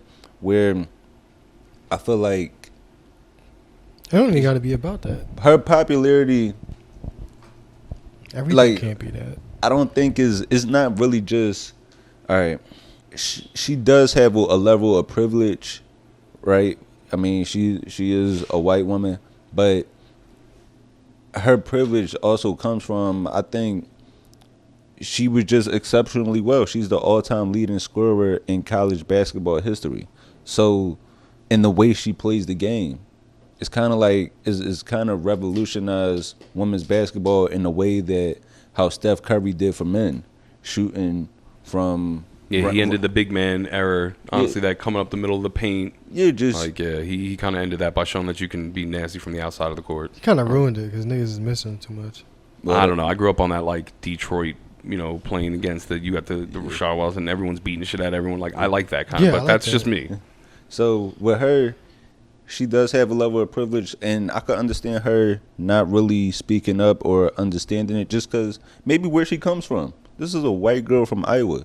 She grew up she lived in Iowa literally her whole life, even for college, and now she's living in Indianapolis. So she might be trying to avoid the outside chatter, because shit, it's easy as hell to do that when you live in such country places. Yes, but is there a point, now this is my question for you, is there a point where the responsibility for her to say something outweighs the level of, I don't want to say like personal achievement she gets out of being silent? Because then you start to have other people's voices. Why is Bill fucking Maher making comments about the WNBA, period? But I think, is that who we're going for hot takes now? Because she's not saying anything, people will speak in her place. But I feel like we should kind of ignore those people. And just Bill Maher is gonna come out with a trash take regardless of what we do. And all his takes are just garbage. But understandable, like who the fuck is looking to you for a sports take? But or anything. But also, or anything. Yeah. Also, I seen like some takes from like Barstool. I seen a few Barstool takes where they're saying the same thing. Where it's like, how could you not stand by Caitlin Clark being snubbed on the Olympic team? She'll help the ratings. Well, I feel like these are educated people that know exactly what it is, and they're saying these comments to incite, and it's nasty work. Is bait engagement. Yeah. All media is about just mostly sensationalizing shit. It's kind of like it's kind of exploiting emotions. Yeah, they're exploiting groups that they know is no different than Trump. Trump, this rich entrepreneur, is saying shit to incite farmers that he doesn't have anything in common with. Yeah, but it's just like, well, I say that the mainstream media basically created a figure like him, because I saw something today where MSNBC put out this thing that said, like, watch this video of the insurrection, which will go down as one of the most violent days in history. Yeah. That's the most hyperbolic shit. It was like one white bitch that got shot. That was all that really happened on January 6th. So when we sensationalize shit like that, and we say it's one of the most violent days in history, that opens up the opportunity for a counter network like Fox News to come and go, actually, they didn't do shit, and we should do it again, and Trump is the shit. And like whenever you just do that kind of thing that just could alienate a bunch of people, like somebody like me who was like, well, that wasn't the most violent day in history. If I had any kind of conservative leanings, then I would probably go to Fox News and then let the fucking mental conditioning begin. Yeah, because with this, right, if she should speak up or not, when people, like, I've been saying a lot of black people say the whole discourse is Caitlin Clark is not, she needs to do something. She needs to let her fans know that she needs to let her fans know that how they're protecting her isn't okay. when I feel like we shouldn't be focused on the integration of her fans, and we should just do more to like just uplift ours. Why she gotta do that? Beyonce don't do that. Nicki Minaj don't do that. Ariana Grande don't do that. Taylor Swift don't do that. Why does she have to do it? Right, just support who you love. We should just be ignoring that shit, ignoring the groups that are propping her up, and just prop up Angel Reese, Aja Wilson, so many other women, Alyssa Thomas, so many other women that we could hold up. Shit, Brittany Griner. Yo, fucking POW, bro. Right. Right. Straight up, bro. Came home, she's a POW. A whole war hero. Hell yeah, give her the valor. I don't fuck that. We need to just focus on more of the fact that people are starting to acknowledge the sport for being a good sport. It's a good, like, fucking, like, yo, man. There is a point where you gotta kind of remember that this is a sport and it's about the sport and not about the people. I hate when characters become bigger than the story. You know, so that, because it's one of those things. It's like, no, it should be, yo, listen. Hopefully, all these eyes and all this drama turns into revenue for the WNBA. Yeah, because let's get that fucking money up. That person isn't gonna be there forever. Like. Exactly. So yes, good. While I have your attention looking at these two young girls, which, by the way, controversy sells. Mm-hmm. You know what I'm saying? Do I think that we are weirdly taking as a culture a odd race turn to it? Yeah, I don't think that's really necessary. But like, whatever. All right, as long as you're watching. But that's the other thing too. All the people who are saying things, I hope that they're buying tickets. I hope that they are helping with sponsorship deals. I hope every time fucking ESPN or one of them says something, they're they're upholding it. Fucking one of the chicks called out Stephen A. Smith the other day. I forget who it was, but it was like a big thing because she's like, you could have been doing this for our platform 4 years ago. Yeah. He's like, oh, I always said something. She's like, you didn't say shit. Like, and that's great because good. Call people on their bullshit. Let them know that they pretend this. That's the word I'm looking for. It was on Monica McNutt. McNutt, there you go. Like, you pretend to be this advocate, but yet do nothing in your way to help contribute. Who was also a great basketball player in her own, in her own right at the University of Maryland. But you know, I'm loving watching the league grow. I'm loving watching them get their fits off pregame. Yo, can we talk about the complete dirtbag culture? They've been WNBA dirtbag culture is an untapped thing at this point. Yeah. Now all these, they're coming out with the pre-shows. The chick that broke up with Miller from the tight end from the Giants, that he made that whole song. Oh yeah, Kelsey Plum.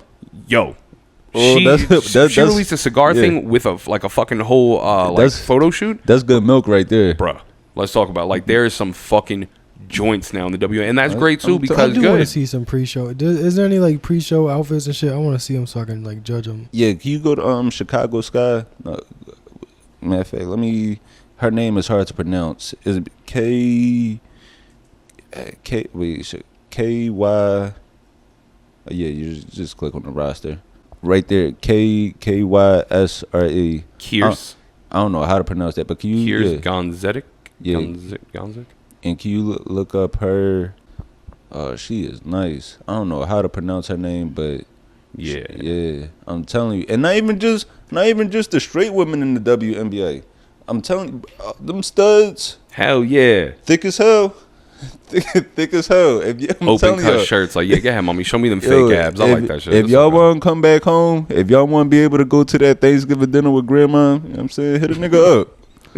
No, I do want I do want to see this shit more. I'm tired of seeing like NBA niggas walking around with their ankles out and like having to see fucking their faces plastered all over the internet. Like, look at this outfit. Like, he ain't do nothing but wear a turtleneck and have his ankles out. This was the one right here. This was the one. That's a look, bro. Where she got like the suit? Blazer. Yeah, the suit, the blazer had a little abs out. Man, I should have gone to sports therapy. She like it's like a sexy Hillary Clinton costume. Yeah, look at that. Show you how to rock this pantsuit. Look at that. Yeah, pose. yo, bro, that's what I'm saying. Let's go. Yeah, she's Hillary Clinton for Halloween. The bra, the suit, the bag, like that. And once again, that's a great look. Yeah, this is empowering as fuck too. Like, good. I don't like men. I don't want to see men dress up. I don't like it. They don't. All you do is wear pants and a shirt. Women actually put in some effort. They definitely have a player from Memphis that's wearing that same outfit, bra and all, as a dude. It's fucking crazy. And like, they're like, oh, it's a style. But yeah, no, there's so many beautiful women in the WNBA that never got burned, which is good. I'm good. All eyes out now. I wish I knew. Are they all light skinned? Because I don't want to hear. No, she ain't. no, She's just light skinned. Let's go. Let's look at some more people. I wish I knew how to pronounce her name. Oh yeah, she alright. She cool, but I'm not gonna let. I'm not gonna let y'all hype up light skin. Oh, she 5'9". Perfect height. Yeah, she's just a bit taller than me. Yeah, that's a tree I like to climb. Let me see. Shit, man. What else has been going on? So we really just we can't find nobody except the one light skin bitch. I'm not going for that. Yeah. No, Angel Reese, she been getting some shit off. Word, do not.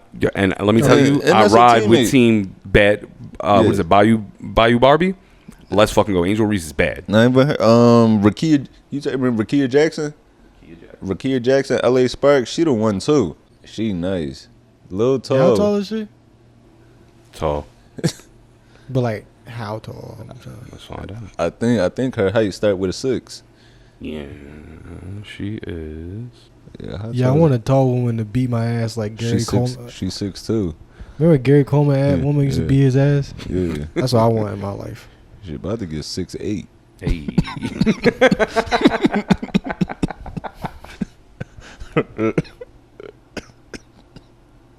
Fuck. We tried a 69. I'll be at her belly button. Love when butterfly kisses on her tummy. Like, yeah, you like that, right? Yeah. Yeah, so I'm loving the growth of the WNBA, man. It's just the whole discourse about the race is kind of outshadowing the growth of the league and just all the other things that we should be celebrating within the league. Because it's been a beautiful past few years just watching the league finally grow and seeing the league actually, like, the players in the professional and in college get celebrated in ways and spotlighted that they weren't before. Yeah, I wish they would stick to that because again, it's just media shit. Like, they always exploit the same angles, white versus black, relationship drama and shit, all opinions. Ambiguity is $1 billion industry. People love to talk about shit for 3 fucking hours and then not have a conclusion at the end. Like, I feel this way. Well, I feel this way, and then nothing gets solved, and that's fucking the entire week of news. CNN has made a business off that entire that's $1 billion industry. Just ambiguity. Just is it? You decide. It could be this, or it definitely is, but it's definitely not this. Oh, I think it is this. Oh, this is bullshit. Yeah, so keep supporting these ladies, man. Keep watch supporting these the ladies. WNBA. I don't got no sort of like. If you can try to go to a game, if you extra horny, I was buns and basketball at a rec center near you. B&B. That's a league that the WNBA can learn from as far as like how to go about things properly and treat your ladies right. These niggas is playing buns and basketball in church lunchrooms. Yep, school cafeterias, all that, whatever we can get. Yeah, they had to fucking kick out an AA meeting. It's a bunch of niggas relapsing because of buns and basketball. Yo, worth it though. If they would have stood and attended the game, they wouldn't have been so mad. You know? Pay for your ticket. That's the other thing, right? I feel like if you're gonna have an opinion, especially when it comes to anything like this, you should have to show a ticket stub or like a receipt from you buying a jersey or something. Like, you have to pay to have an opinion on certain things. The idea that people will talk about some shit and not contribute or even watch a game is crazy to me. Nah, imagine you try to go to an AA meeting and didn't know it was canceled, and you show up and there's a bunch of half-naked bitches and Hennessy, and you an alcoholic. Like, God damn. That's all right. Tomorrow's another. Got some choices here. Yo, tomorrow's step one again. You know what I'm saying? Fuck it. Relapsing is part of the process. It's the road to recovery. You gonna relapse. It's gonna happen. Man, I'll just do better next time. No one talks about the fun benefits of relapsing. Every once in a while, you get. Well, I'm glad. Well, since we did talk about relapsing, hurting the body. Joe, is he still smoke crack? If my dad was the president. Yeah, why the fuck not? You think I'm gonna stop now because somebody knows? No. I feel like he's still smoking. I feel like he's gotten better at smoking crack. Right. If there's anybody that's going to pardon me. Or actually, Biden said Joe Biden said he wouldn't pardon. He said he would. Hunter. But he has to stand on that because you can't talk all this shit about Trump and his family and then pardon him. So he's trying to make it. You know how political, campaign handlers and whatever you call them, like your campaign strategists, they're like anything negative is a positive. So they're spinning it as Joe Biden, you won't pardon your son because it's the right thing to do. So that's gonna like try to help him get votes or whatever. But along the lines of generational curses, right? When we talk about Hunter Biden, this is somebody that suffered a lot of trauma throughout his life. That's what the fuck he get. No, but Joe Biden was like a segregationist, and segregation led to what? The crack epidemic. Now his son's smoking crack. Yeah. God is real. Because God is good. No, but his mom passed away. Who? Hunter. Well, let me see. Yeah, his mother passed away. Yeah, his mom and his sister passed in a car accident. Oh, I didn't know Joe Biden's family died in a car accident. Yeah, and it says Hunter. I don't think he knows anymore either. It says Hunter sustained a fractured skull and severe traumatic brain injuries. So I mean, a lot of that would that would lead to a nigga eventually smoking crack. I mean, yeah.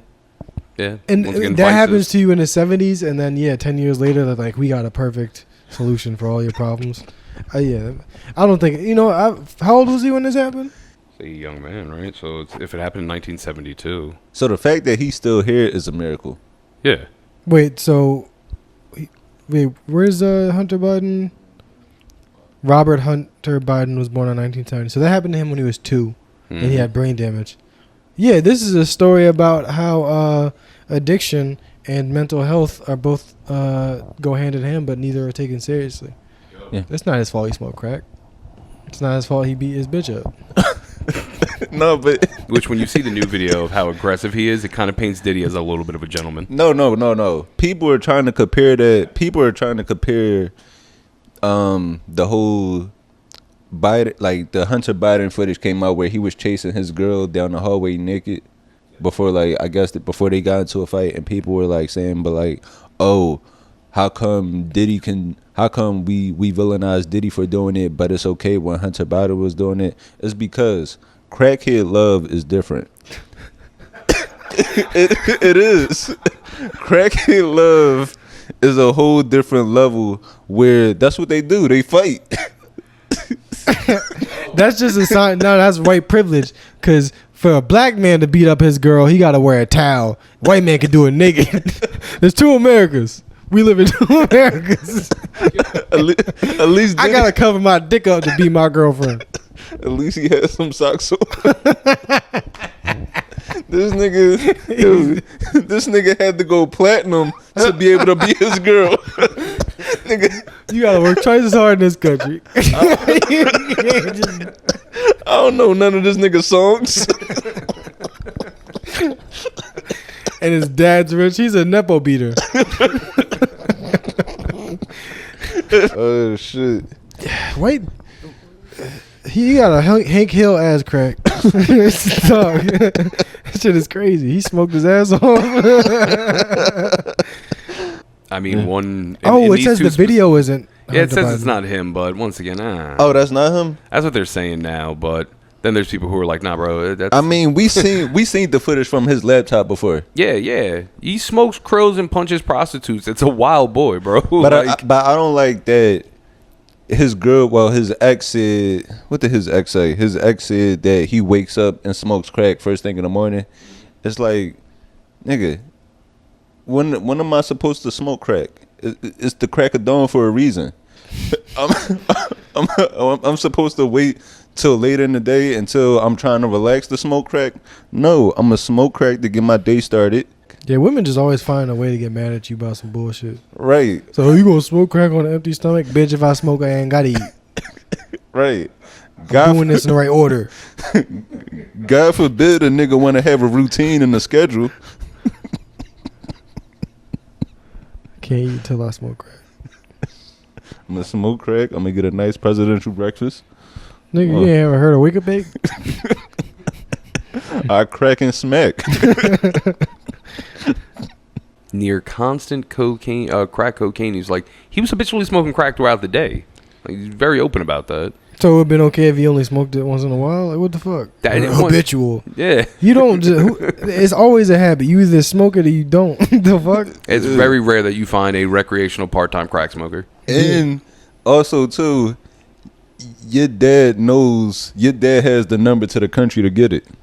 Fuck that. Your dad is part of the reason the recipe's so strong. Yeah. Like, he wanted this to happen. It's an ill-fated irony that his child became a crack addict. Right. It's hard. Like, it's probably hard to find a good crack dealer when you know the person that's making it. yeah, bro. Are you kidding me? There's got to be nothing better than having to avoid the whole walking down a shady DC street where you can go straight to the CIA office and get the rawest of raws. Like, why would you even bother? Yeah, just leave the boat outside. Man, let me see. Also, too, this past week, Jay-Z and Roc Nation, they just recently announced that they're investing $300 million into scholarships and this was also faced with a lot of backlash too. Let me see. They're investing. They're starting a campaign to help Philly students that are struggling in certain public schools get scholarships so they could attend private schools around the city. So they're trying to secure $300 million in scholarships so people can attend private schools while they're letting the public schools, crumble. Which, obviously this could be good, but it's like, didn't we remember Trump was president and there was a woman that was just like trying to do this, like trying to fucking give money to private schools, and we all got mad at her for that shit. Even so, people are saying what we should actually do is give the money to public schools, to the public school system. And yeah, we gotta stop privatizing everything can't be privatized. Sorry, I know I'm not like a capitalist and you don't want to hear that from me, but everything can't be fucking privatized. Like, so what you saying? It should go to the public schools? Yeah, it should go to the public. Like, okay. If we have a government for a reason. If we're not gonna use it to help people, then what the fuck do we got it for? I feel like in this, for me, it's tough because say the money does go to the public schools, right? Now you heard of School of the Future? Yeah, I heard of it. School of the Future is in Philly, where I remember when the school was made. It was like, it was a big deal where like Bill Gates is putting his school into West Philly, where all these kids are getting this new technology, and it really hasn't. I don't think it hasn't reached the level of success that they were trying to like predict for the school, because a lot of things happen over time where, the first class, they were given laptops, right? So now you're giving kids from the hood these laptops, and that's how they're supposed to do their work. But like over time, just the regular tear and wear of children, even if they are high school students, still kids like teens having this laptop, so they got to get them fixed. Now, the funds that initially went to the school, they might not be there. And now I'm this kid living in West Philly, and I'm trying to figure out, my parents are trying to figure out how I'm going to eat. They don't got money to put towards me getting a new laptop. Yeah, honestly, the more successful you are, like if you broke, the more successful you are, the more of a burden you become. Because now niggas got to pay for college. They got to get you a nice suit for a job interview and shit. Like, nigga, why can't you just sell crack? Ain't no supplies needed for that except for a pot and a pan. And that's why too, I used to judge, we did talk about proms. We did talk about the extravagant proms. But sometimes these parents, they go all out for the kids' proms because that might be the last big event they get the chance to celebrate. Yo, very sad quote when it comes to that. I heard a guy say, yeah, man, I'm going all out for my daughter's Sweet 16 because I don't think I'm going to live to see her get married. And I was like, God damn, dude. But there is a realism behind that. What is this? What are we looking at? Oh, this is the school. They have an Instagram. Yeah, I was just trying to see a couple of their, like they offered any of the programs up front, because the website itself is very cut and dry. Like there's nothing, like I went to the About Us, there's nothing that really stands out. I'm sure there was good intentions at first, but for something like that to start out well and then kind of falter does make sense, because most charity is just like tax write-offs and. Yeah, it's true. It's very rare that you see one of these things go the distance as far as like, because it's usually an investment, Because I know the intentions. I know the intentions were there, but investing so kids could get scholarships to go to private schools is tough because it's like a short-term solution. Yeah, we need to change the entire fabric of the city. Because don't get me wrong, the scholarships are a great thing, and it's going to change those few students. Yeah, it's going to change some students' lives, which will hopefully help change their families' life and trajectory along the way. But we do have to figure out how we could just change this system as a whole so that all our kids could get a fair shot. And I feel like that goes with changing our neighborhoods, because our school districts are funded on our property taxes. So we're living in these low-income neighborhoods, which in turn leads us to have low-income schools. And it just keeps that cycle going. Yeah, like going to a nice school, but you live in a dangerous neighborhood, you probably gonna there's a good chance you still end up being of the neighborhood more than of the school, because you got to survive after school. Also, my biggest issue with the idea of providing scholarships to, I shouldn't say issue. It's a noble endeavor, 100%. But do you wonder at that point, are you in fact widening the gap amongst like younger people? Because if you're willing to take a few people and put them into, scholarship program for a specialized school, what does that say about the other 78% that are being left behind? Are you now just creating a bigger gap? You're right. The better thing to do would be overhaul the entire education system. Yeah, I mean, it seems like they're addressing symptoms, because the neighborhoods are dangerous. Like, we're not going to give money to public schools because the public schools are in dangerous neighborhoods. Well, let's make the neighborhoods less dangerous. Or, the other problem might be that our city government is too corrupt to handle any sort of actual funding. Any significant funding is going to be mishandled.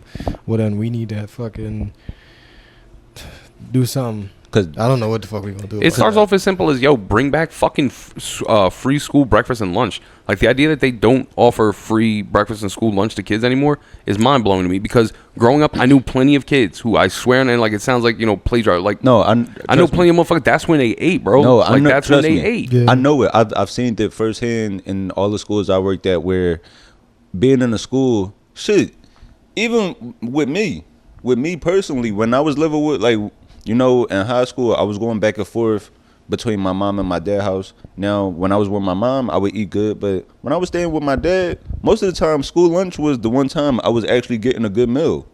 Just because first thing in the morning, we going to the corner store, we going to the poppy store, we getting Airheads in the Arizona. We going to the donut shop where we getting the donut, and I might get a hot chocolate or iced tea. And at school lunch, I might get a wrap or a chicken sandwich, but then I'm back at home for dinner eating oodles and noodles. Mm-hmm. Where even though I might be eating a couple noodles, there's some kids that's not eating. Yeah. So it do start with that. It do start with just the diet or things of that sort, because you're not about to learn on an empty stomach. So we small changes that feeding the kids properly. Yeah, and a lot of parents can just barely feed their kids, so you are eating something, but it's not enough to get you through a school day. Yeah, and they just can't go all out. So just easing that little burden of having to buy food, maybe even pack a lunch for them, because you got to work early in the morning. Now you getting up earlier to fucking make lunch. Yeah, and also let's take into the fact that parents aside, social standings aside, you're responsible for these children for 8 hours. Within that time of your, goal is developing and bettering them, the idea that you wouldn't want to give them brain food and you wouldn't want to keep them fed and make them feel safe. I know plenty of motherfuckers who stood in after school programs because shit wasn't square at home or shit wasn't square on their block. They would stay out of trouble. That's why PAL and shit existed, Yeah. And to see that it's fallen behind. And I'm glad that the first article that I brought up right now on this is This Ain't It. Pennsylvania slammed Jay-Z's Roc Nation for school voucher push. The quote is actually kind of deep, and though kind of, I don't know, take this however you will. It goes, an out-of-state billionaire is pairing up with suburban Philadelphia, one to try to destroy the public education system. That's actually not a bad point, because you're right. If you're willing to privatize everything, what does that say about the general pop that's left in public school? So, yeah. I thought this, initially when I heard about this, I'm glad that we looked into this, because I thought this was an overhaul of the entire Philadelphia education system. I didn't realize that it was just basically starting up a private school to pick and choose kids out of it. Yeah, I feel like But like, there are problems with giving money to public schools. Like you do leave when like the government handles shit, you are leaving things to the competency of that government or like city government or even federal. But like when you privatize everything, you're basically leaving everything up to the good nature of those in charge. Yeah. Which they don't have a good nature. And also, because like I'm glad you said that. When you give out the funds, it has to trickle down, right? So the people at the top, they want to make sure they get their cut. They got to get a raise.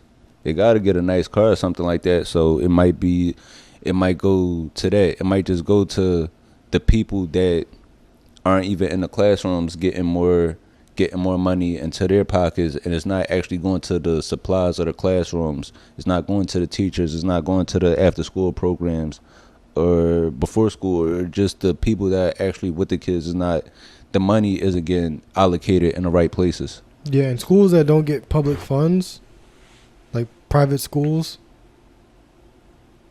who do you think supplies their shit? Teachers. Like private schools, like private schools. Public schools. Yeah. Companies supply their shit. So if you invest in private schools, if you say you have investments in a bunch of private schools, now you gotta you gotta buy equipment and like contractors, maybe like to build schools or like tables and shit. Like you could be making money on the back end just from the people that supply all that shit. Like it's just all self-serving in a way. If you plan, that's how I would do it. That's mad funny. If in between all their textbooks, there's like a Marlboro ad, like Newport is the one to support big tobacco supports schooling. But like really, like if there's a fucking company that supplies all the lunch tables for private schools, and you put money into private schools, and you put some investments into that shit, you're making your bread back. Yeah, 100%. But also too, you might just give money to the public schools, and now the teachers, they just buying ring lights. These niggas, they in there buying tripods. They not even worried about the kids. They like, yo, I'm gonna get this content off. I saw this. It's a good ass fucking point, bro. Yeah, you could move them, but if you ain't changing the education system itself, what are we doing? It's the same thing with prisons. If you've seen anything from private prisons, you know that private schools could all be subjected to the same downfalls. Bro. So Hunter Biden did not beat up his girlfriend? I mean, I'm pretty sure he did. I don't know if that video specifically shows it. Like, I don't want to say this clears him. All right, so I guess we got to take that back. No, I don't know if that's him in the video, but as a nigga that does crack, I'm sure he beat her a time or two. I know what I'm saying. Like, yo, there's other videos where it's him doing it in selfie version, where he's got like a handgun and like crack in his hand. He's like, yeah, we're gonna have a great time. You're like, gun butts a bitch. That's just real. He's a crackhead don't mean he can't be a feminist though. I'm not disagreeing with you. Just because you over here backhanding chicks with like a 9 in your hand doesn't make you not a feminist. Yeah. It makes everything a specific situation. Case by case. Let me see. Some people did ask questions. Well, I guess we kind of touched on that. Or somebody said appreciation versus appropriation. The difference. I know the perfect example for that for me would be Billy Ray Cyrus. I feel like Billy Ray Cyrus doing the collaboration with Lil Nas X. I feel like that's appreciation. I feel like appropriation would be Miley Cyrus doing shit with Mike Will, and then going back to being white when it's convenient. Would you say that goes up there with the Post Malone situation? That's a lot of people said that he would come on. He was thought to be a genuine person into the hip hop culture, and then immediately, once like he reached a certain plateau, sold back out to being like country music now. Yeah, he's a perfect example of an appropriation because hip hop culture was a thing to be used to gain something, whereas for a lot of people, like you talk to like old niggas like Mos Def, like hip hop is life. Yeah. Oh, you talking like the old niggas is like I rap, I do graffiti, I break dance, and what's the other beatboxing? Yeah. That's life. Like Eminem. Yeah. Eminem is that was his life. Eminem is appreciation. Yeah. Kid Rock, appropriation. And it's like it's fine if you want to like embrace other genres, but it's very clear when somebody's using like, oh, the market research says that the kids like this, so let's use this as a stepping stone to get you to another echelon. And I don't think there's anything wrong with just trying some shit, but I don't trust that white niggas is doing shit for fun. I think they got ideas. The fact that the number one trending song in politics, global diversity as far as like newscasting and everything, has become the Kendrick diss. It's been appropriated for every different thing you can think of, from school graduations to political campaigns, because it was hot. Now, I wonder at that point, does Kendrick see it as they're taking my music and they're appropriating it, or am I being appreciated for making a track that's relevant with everyone? Everything does kind of come down to perspective. No, he's not being appreciated. This is the same hip hop that was apparently responsible for shootings and school shootings, and it was responsible for the degradation of the black community. And now it's okay to diss your political opponents with it. Like, come on with that shit. That's a very good point. Yeah. The reason why black people can't make it is because they got this music and they sag their pants, they smoking weed. All things that everybody do. I watch white bitches in New York sag their pants. I'm not lying. Because everybody wear baggy jeans now. So now it's like white chicks with motherfucking saggy pants, smoking weed, what forces on motherfucking Kendrick. Dirty forces. And they boyfriend worked for a Fortune 500 company. So it ain't degradate. That's not a word. But it ain't. What the fuck? Degrade? Yeah, it didn't degrade her.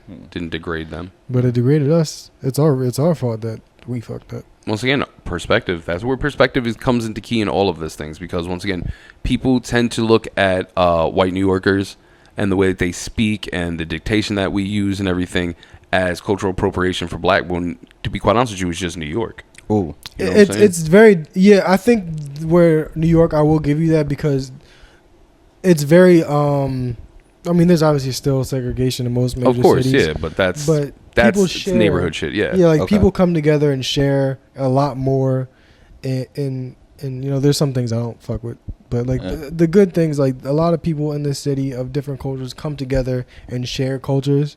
Whereas like if you don't even grow up around no niggas and you doing nigga shit, that don't make sense. There we go. Okay, like if you in the or even if you just like. You know how Asian girls will like do a black girl voice, but black like accent. Yeah, but they translate fucking Mandarin for their parents. Like they don't talk that shit at home. Like they around their parents, they're speaking Mandarin, or they're speaking like, "Hi mom, how are you?" Like all like white girlish and shit. Kimberly-esque. Yeah, like it's very it's multi. Like I said, I've gone on record saying it many times. Like I'm Puerto Rican and Irish. I have no allegiance to culture because I'm a mutt. You know what I'm saying? So with that being said, what was the number one culture that embraced me as a young teen? I grew up in New York. Most of my family moved down south. It's a lot of black culture. Yeah. That's what embraced me. Well, you know what I'm saying? That's what you grow up in and identify under that. There's certain things like I don't understand it. And it makes me laugh though, because people are like, oh, as a racially mixed person, like, you have to kind of see one and identify with, like, nah, no, you don't. Like, the fuck? No, I'm a person, bro. I now identify as myself. Well, yeah, I just don't like people that cherry pick black culture. Like, a lot of New Yorkers, like, they, everybody gets harassed by the police. Like, a lot of people kind of, if they're going to, like, engage in any sort of black shit, they kind of go all the way, which I like. But it's like, I don't like when people cherry pick. It's like, I'm going to say the N-word, but I'm also, like, smile when the police come. Yeah, and do some fucked up shit. Like, I'm going to take pictures with the police and I'm going to say the N-word. No, you get shot like everybody else. Taking no pictures with the cops. Well, this other question, that first question was from the daughter. This was from the mom. The mom asked me, she said, is there a difference? Let me go back to it. The mom said, what the mom look like? Yo, why was that? Why I was like, I'm just looking real hard, like, all right, let's not say it. But, no, mom. Yeah. Shout out to the doñas. We love older, mature class women. She said, is there a difference between white people and people who happen to be white? No. Oh, you said yes? I'll say yeah, just because I've seen what the suburban unflavored white is like, and it's and once again, this is why you can't identify being mixed. It's hard to identify with certain things because never have I come across like certain shit up until I got older where it's like, oh, you're the whites that where the stereotypical jokes come from. No, there's a huge disconnect in that. I think there is a difference. Well, you said no. When you just told us about your heritage, what did you say? You said I'm Irish and Puerto Rican. Mm-hmm. You didn't say you were white. Yeah. Because you don't live by the white identity. Because there's nothing there. Because like whiteness it's a social construct. It's not even fucking real. So if you decide that you're gonna live in line with that idea of whiteness, then you just as white as the next motherfucker, no matter how much more evil he is than you. There's no reason why Irish niggas and Indian niggas ain't coming together, but Irish niggas and Germans will come together to stomp on an Indian nigga. Like, that don't make no fucking sense. They was both fucking fucked over by the British. They should be like this. But it's that white thing that ties together white people, well, Europeans, people of European descent that have no real cause towards each other other than to preserve the white race, which is again a fucking fantasy. Wait, hold. Let him cook. I'm gonna let him. And even being black is like, I don't want to be black. I have to be black because my ancestors fought for that shit. But it's like, we weren't black. We was African. We was motherfucking islanders or wherever the fuck we from. We just got lumped into some shit so that we could coincide with this idea that white people came up with. I say it is a difference for me just because, when I see, like, it's definitely a difference between, like, a white woman from Omaha or somewhere like a white chick from Des Moines versus a white woman from Kensington, a white woman from the Bronx. They're like, you could tell the difference between the white woman that lives with, like, her dad made sure she's well off versus the white woman that's walking around with the Cookie Monster pajamas. Yo, Cookie Monster pajama pants chick that's a real thing. Yeah. I ain't never got I've never really gotten like the suburban, happy white bitches. Yeah. That's another thing too. It's like, it's hard to speak. I say that all the time when people say like, oh, well, blah, blah, you, how do you identify? I'm like, first off, I don't identify, period. To me, I grew up in a generation where the term identify means you're subjugating to someone like who's trying to look in on you. I don't identify. I don't come from that politic. Yeah. But also, it is kind of weird when you don't have the experience to see. Like, I only know around here. Like, the Northeast is really all. My first time leaving the fucking East Coast was a couple weeks ago. Word? Yeah, bro. I never left the East Coast? No, bro. I'm a fucking stoop kid, dogs. I grew up broke, six. I didn't go on many vacations. As an adult, the furthest I never went anywhere that I couldn't drive to. Yeah. Like, you know what I'm saying? Like, this is the first time I really left the East Coast, bro. Like, it's crazy. But that's good. And it, like, I found out, I remember, I'll never forget this. I had this conversation with one of my friends. Well, it was me and my friends in a McDonald's downtown Philly. And there was this guy in there, this old head. He was just talking. Like, I don't know how we got into this conversation, but he was telling us that, like, most people in the gang, they don't leave within a 4-block radius of their house. And going that 4 blocks might actually be far. Most of them, like, stay within 2 blocks. Because you got to think, in our neighborhoods, in our communities, it's like you go outside, you chilling there on your step, or if you're from projects, you chilling in front of your building. You might have a corner store. That's where you getting your food from. And then you right back. Or the corner store might be the hangout spot. Yeah. So most of the time, we don't leave. So it's like, forget going to another state. Going to another neighborhood is far-fetched for a lot of us. Even when I first moved out here, working in Brooklyn, I was working at a school in Crown Heights, and I was telling, like, coworkers, I got a comedy show tonight. I'm performing in Times Square. They be like, damn, you go to the city during the week? Yeah. There's a lot of outer boroughs that exact sentence gets said, like, whoa, you going to the city, bro? That's crazy. Like, yeah, I'm like, it's right there. That's very funny. Yeah, you don't think about that, especially if it wasn't for the fact that I was born and raised in Manhattan, like, I'm from Midtown, so it's like I kind of had to.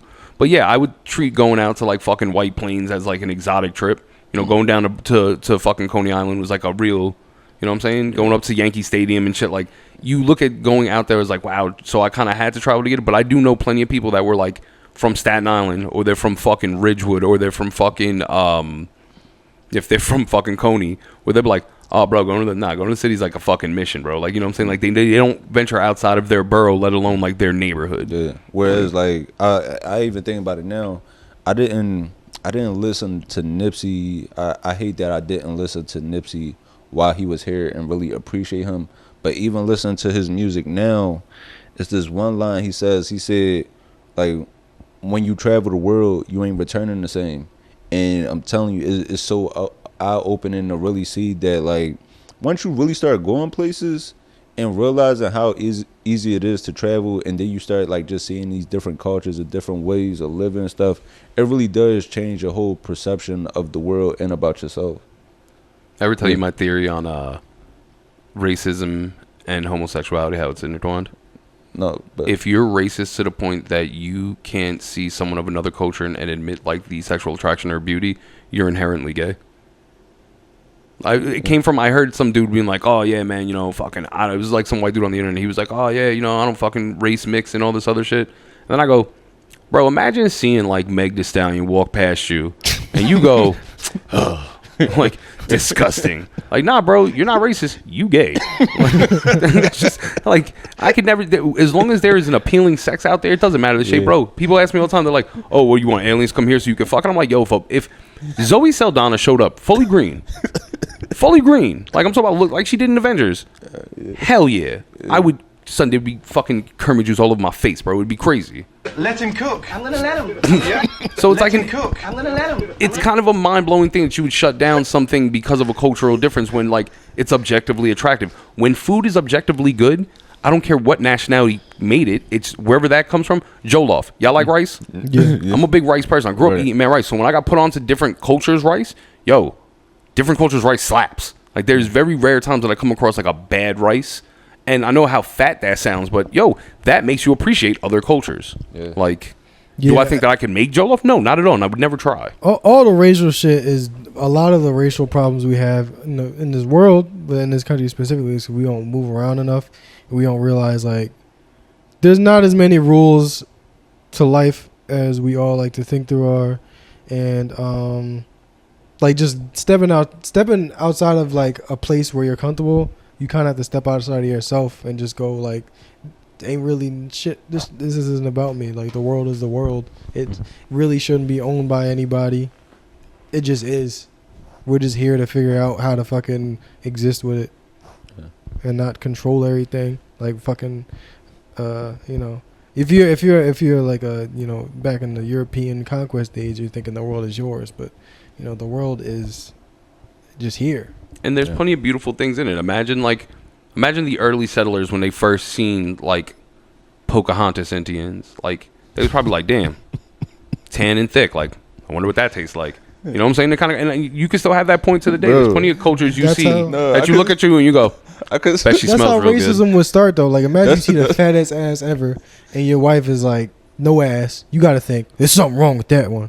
Right. See, but that's because you're going into a negative. In my mind, I go, I bet that jiggles, right? Maybe that's how you slap should my see. face You in go the to cheek. another country and go like, wow, this is how they do it here? Okay, I like the way the armpits smell around here. Yeah, exactly. It's like, see, I'm thinking about something different. I'm thinking about once I touch down on the land, it's like, a little syphilis ain't nothing. It ain't that bad. I can It's see curable where I come from. Like, that's fine. fucking hilarious. Trying to go to DR? Did you get your shots? The best R. Kelly track. Want to come back to America with Rob? Oh, man. Oh, dude. Shit. All right, y'all ready to get into the movie? All right, we'll get into it, the Tubi movie of the week. Before we get out of here, back as usual with another one. This week we watched Untamed. And I actually went into this movie. I didn't even look at the tagline to, like, watching this. I just looked straight at the poster, and I was like, I need to know why they thought this was okay. But the graphic is a little much if you're seeing it. The graphic was off, but I mean, the movie was ass or just the poster. The poster, yeah, bro. Like, the photoshopping of the misproportioned head to size, like, that shit is crazy. Yeah, they did her dirty. I didn't even recognize her. It looked like a Fabulous mixtape cover. Yo, that's 100% what it looked like. It looked like a mixtape cover. That's exactly what I thought when I seen this. They did Celeste Sears. They did a horrible job with your look, because I didn't even recognize you. And we just watched you in the movie. Got that bitch look like OJ the Juice Man. Yeah. So this movie, this was about a guy that, he's dealing with some relationship problems. Well, just, as you get to a certain age, being single, you start to think like, damn, is this what the streets has to offer? Is this what's really out here? And, he's trying to find a partner, and he thought he found the one. But his partner, she actually had other ideas, and she didn't want to be with him. I like how IMDb has a different photo cover for the things that are the actual. Okay, no, I'm glad actually IMDb knew that they were wrong for even putting that original one up. So yeah, this one it stars Link played by Brian Wilbert, and in this he's dealing with some relationship problems. He finds out that the woman that he's in love with and actually wants to marry, she's actually in love with somebody else. So Link, he says to himself, like, you know what, I'm gonna just find myself. And I actually do like that. I like that a lot, that this movie, it wasn't the best, but I like that it's about a black man putting his mental health and setting and standing firm in his boundaries of, I'm not ready for a relationship, and I need to find myself, and I need to heal. Yeah, it was good to see, like, you know, you don't gotta be out here like, you know, just throwing your dick out into the street after a breakup, you know, because that's what everybody suggests you. Go get some hoes. Like, it's more to life than that. There is something to say about that, right? Because that is time proven. Like, you know, that's a timely statement where it's like, oh, to get over someone, get under someone new. Like, we're always advocating, instead of, hey, man, maybe you should take a second to make sure you're okay and ready to go with this. So you're right. This is a very cool thing to see someone take that second upon themselves to be like, you know what, I need to make sure I'm cool before I do anything. Because I'm going to still be hurt. Of course. I'm going to still be hurt after it finish off. So yeah, and we did talk about how sex a lot of times is like a medicine or like a coping mechanism for some people. Mm-hmm. So like when people that use that as their coping mechanism suggest to somebody that doesn't use it for that, it could like have the opposite effect, where you go out and you fuck some random chick after a breakup and now you just feel like shit. Or like same for the ladies. Ladies, they do it too, where you entertaining this guy where it's like, all right, now you done gave yourself up and now you just left feeling empty. Yeah, it seems like women seem to have more of a conscience about that type of shit. Not all of them, but like they seem to be more connected to the idea and the understanding of it. Yeah, where like guys will walk away, and have like herpes and be like, "Oh fuck." Yeah, like he won't even admit that like it was a bad experience. He's like, "Yeah, that pussy was trash." Like it's not even her pussy wasn't bad. It's just you had a bad emotional connection and you felt it. Yeah, so this movie stars Brian Wilbert and also. Or two things could be true. You had a bad emotional connection and pussy was terrible. Yeah. It's a real, like, you know, negative hat on a hat situation. Yeah. Double. Yeah, it sucks. So, in this we have... A lot of these niggas got headshots on IMDb. Yo, the word is spreading, brother. That's it. Yeah, they Everyone do. knows. They all look like Uber driver selfies. Yeah, they definitely looked like a bunch of LinkedIn, Facebook photos that were copied and pasted, but that's cool. They all took their pictures while sitting in the front seat of their cars. Yo, two of these are definitely bathroom selfies. You can see that. Yeah, but Celeste... Brian Wilbert is approaching in a Honda Accord. Celeste here, she also played... She was Katie. She was Katie in The Landlord. She was the one that had all the yellow on. Yeah, we need to address the fact that she can play mentally unstable. Yo, first off, that wig, and I hate to even be like that, but that wig did her no justice. I did not like the way they did her hair. Yeah, that was a nut ass bob. Yeah, that was crazy.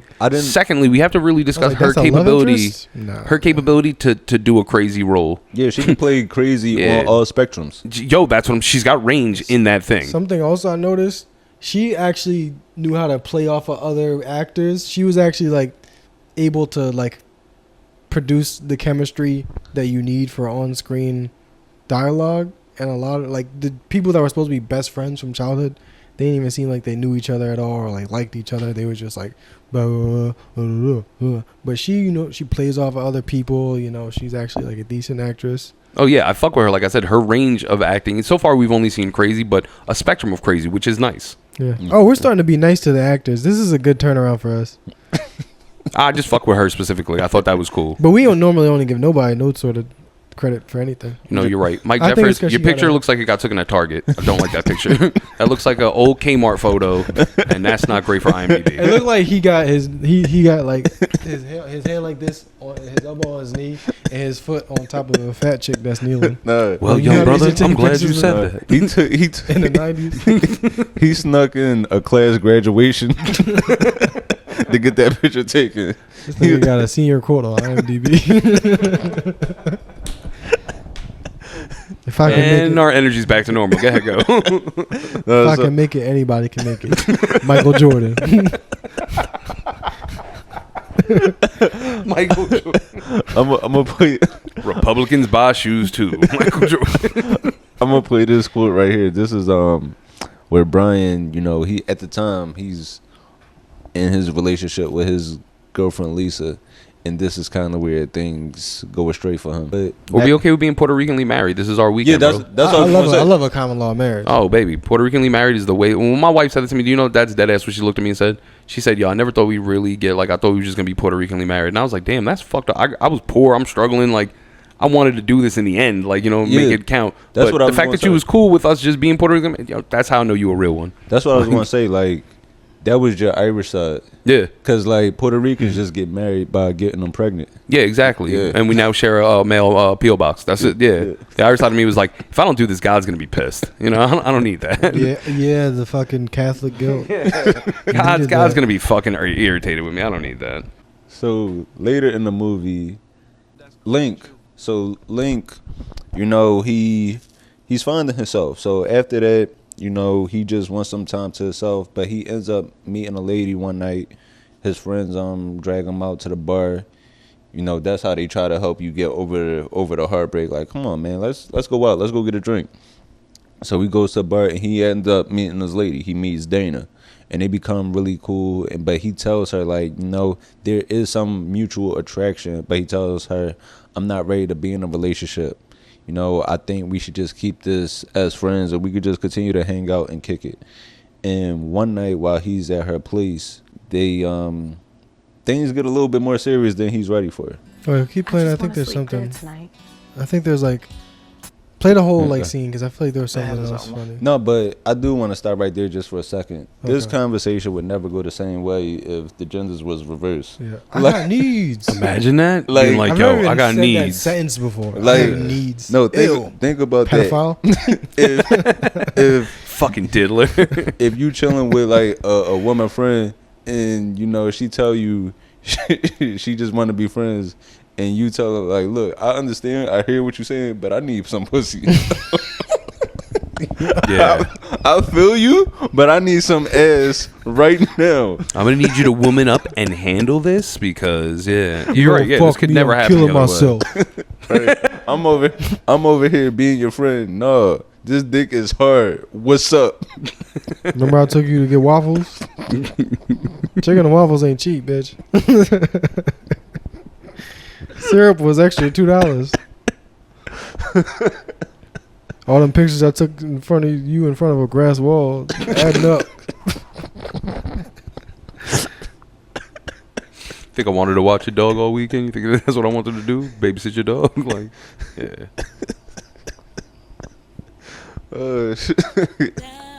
I'm on board for this toxic femininity. Okay, yeah, I guess nothing else happens there. No, but I feel like that as men, we gotta stop being so weak.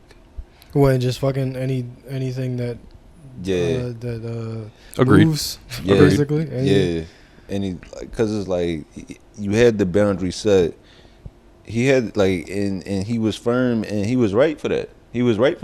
She crossed the line and overstepped it and put her want for some above the line that he already set. Yeah. I think we give in too easy. I think that is important. Like, man, we gotta just be like, look, And I don't need no sort of physical intimacy, and I'm sticking to that. And that's why like, oh man, we niggas be talking that whole, like, that whole real pill talk, high value man and things like that. It's like, how are we going to value ourselves if we just give in so easy? Yeah, your value doesn't, as a person, it's not external at all. Like, all that shit is it's like, I'm a high value man because I have a job, I do this, I don't got no kids. It's like, your value should just be about you as a person. Yeah. Your your ability to love. Word, I know plenty of successful and well dressed, well kept dorks. Yeah. You know what I'm saying? I know plenty of fucking losers with a great check. Like that doesn't really bring down your value. But also, No, yeah, your value. You have no value because it's all external. yeah. What do you offer as a person? At one point, yes, we do have to step aside from the outside of things and wonder what you as a person can bring to the table, and also spiritually, what you mentally, and what you'll deal with and what you'll put up with, what you're willing to. And you know, I had to learn that. I mean, shit, I'm still learning that. The shit, your value is what you're able to like. What energy you could give and what energy you're able to walk away from. Yeah, what do you bring to this world? Not what kind of shit can you buy, what kind of shit can you do, but what can you be? Also, this specific situation makes me wonder because there's a certain aggressiveness with certain women that I find very funny because I'm like, all right, say you do get to sweet talk your best friend into, you know, dealing with your needs and giving it up smooth. Then y'all go back and he goes down and that shit is funky. Now you have to live with knowing that your best friend also knows you have a funky swat. Like, that's crazy. Somehow I knew that was the angle you were taking. It's just one of those things. It's a surprise thing. Like, all of a sudden she's got a piece of tissue she didn't quite get rid of from before and it's like stuck in the butt cheek. Like, you know, it happens. Yeah. It does. I know a chick that put she was sending a dude a selfie and it was like her, but it was like a mirror shot. And I guess she didn't realize that, like, you could still see, like, stains on her butt, like, type shit. And when it got sent out, it got leaked fast. But it was one of those things where I was like, man, look at you. You were on top of the world thinking you were so... And you didn't think twice to be like, oh, there could be something negative about this. Ew. Yeah, man, it's gross. Fucking gross. But imagine that, though. Best friends for life. Finally make that move. Shit tastes and smells weird. Now you got to, like, deal with that. So it's a fucked up place to be. Yeah. So later in this, after Dana and Link, they kind of crossed the friendship line. Link is at home one day and he's visited by his ex, the one that called off the one that shut down the proposal. Lisa, she pops up one day randomly. Hold on, look, we didn't even discuss this part, but I feel like if you watch the movie, some of y'all are not gonna watch it, but if you watch it, it's just funny that she writes like a love letter to another nigga while she in his house. Which is like, this movie is just fucking insane. Right. I know, like shady shit that like wild that as happened. Also, I just realized we was talking shit on Mike Jeffers. He's also the producer of this movie. So he's Rachel's husband and also the... Who's Rachel? Yeah, the director. Shout out to Mike Jeffers. He directed this, and Tanya Ayers, she also had a hand in this. Tanya Ayers was the one that directed and wrote The Landlord. Ooh. And you know, one of the bartenders in this movie was the crazy lady that like kidnapped somebody, I think, in one of the last movies you watched. Yeah, in one of the friends, the guy in the bar, he was the big guy. I don't know his name, but the nigga with braces in this. Yeah, he was the friend. He was the friend in The Landlord that remember in The Landlord, the guy. He was the friend of the boyfriend that had the chick at the crib. Oh, he was the big dude that was sitting in the chair talking shit to him, right? Yeah. He was like, yeah, you did fuck up. Yeah, you did. Oh, yeah. Oh, I didn't remember that. Yeah. Yo, let's go with the Tubi MCU. Let's go. Putting connected dots and shit. I'm telling you, make sure, that's why y'all at home listen to this. Y'all need to watch these movies so y'all can follow along with the NCU. You know what I'm saying? We should move. I'm going to move to Detroit for like a year and just do movies. Yeah, I would do that shit. I would rent a fucking Airbnb for like a summer, but like, yo, 3 months of I'm gonna get on 62 fucking Tubi movies. Yeah, I'm beating Crystal the Doll for most movies in a year. But this is like, I actually did like this movie, but it was some parts that just didn't make sense to me. Like, and I don't want to spoil it too much, but I'm gonna play this part right here. Dana, she didn't like that. Dana, she starts to get a little obsessive, and she doesn't like that other women are mentioning Link. And one day she snaps and just attacks this woman with a knife. While she's unpacking her trunk. All right, right there. Why would this random woman just come up to me and just give me a knife? And also, yeah, I'm not just cutting a knife that just came from out of this random ass purse. I'm supposed to just cut a cake with this. I don't know if this wash or sanitize or anything. Yeah, it's still blood on it. It's a huge plot hole. Yeah, I'm supposed to cut my daughter's cake with this murder weapon. Well, thanks. Like, just I'm like, oh, how convenient is that? Yeah, but overall, man, this movie, it was alright. It was cool. I actually did have a good time watching this movie. And it's only an hour and 15 minutes. It's a Yeah. quick watch. So you looking for something to throw in real quick, man, check out Untamed. A lack of vulgar sex scenes. Mm-hmm. Again, if I want to watch porn, I'm going to watch porn. If I want to watch a movie, I want to watch a movie. Let's not muddy up the two things. And if you have a Tubi actress that I want to see get fucked, I'm gonna go to her OnlyFans. There's a place for everything. Yeah. Everybody on Tubi got an OnlyFans. The dudes, the women, the camera people, Prop guy. the guys that do the auto-generated captions, the dude that wrote the algorithm for that, he has OnlyFans. What do you call the people that bring food, like roadies or some shit? The people that like get the food together. The runners. Runners. There you go. Yeah, so yeah, check this out. And it's cool to see like new faces in this. Like these are like, this is a whole nother side of Tubi that like, this is a whole nother side of Detroit that we're seeing. Mm-hmm. That we don't see. I mean, we still got love for our favorites that introduced us to Tubi, you know, the Marvis Harveys and McKeeval Brittons, Camille Hassans. But it's nice to now see it was like, okay, Celestine. Yeah, Celestine Steers. Yeah, Celestine Sears. Celestine Sears. We're now seeing her reoccurring in movies. We're seeing you know, Tanya Ayers. We're seeing more of her work. So we're getting another side of Detroit. Yeah, it's nice to see the God-fearing side. Yeah, this did have a pretty Christian feel to it. So did the last movie, though, too, though. That's why. You know what? Because this guy was like, you know what? I want to marry my girl. I love her. But now that she won't marry me, I'm just going to do nothing. That shit ain't happening. Yeah. It doesn't talk about where he went on a complete binge for 2 days and the fact that he has warts now. That didn't come up in this one, which is how you know it's a good family movie. I would consider this Afrofuturism because this is like the way the world could be in an alternate universe. But I'm looking but right now I'm currently looking at McKeeval Britton's Instagram just to see if she has anything coming up. And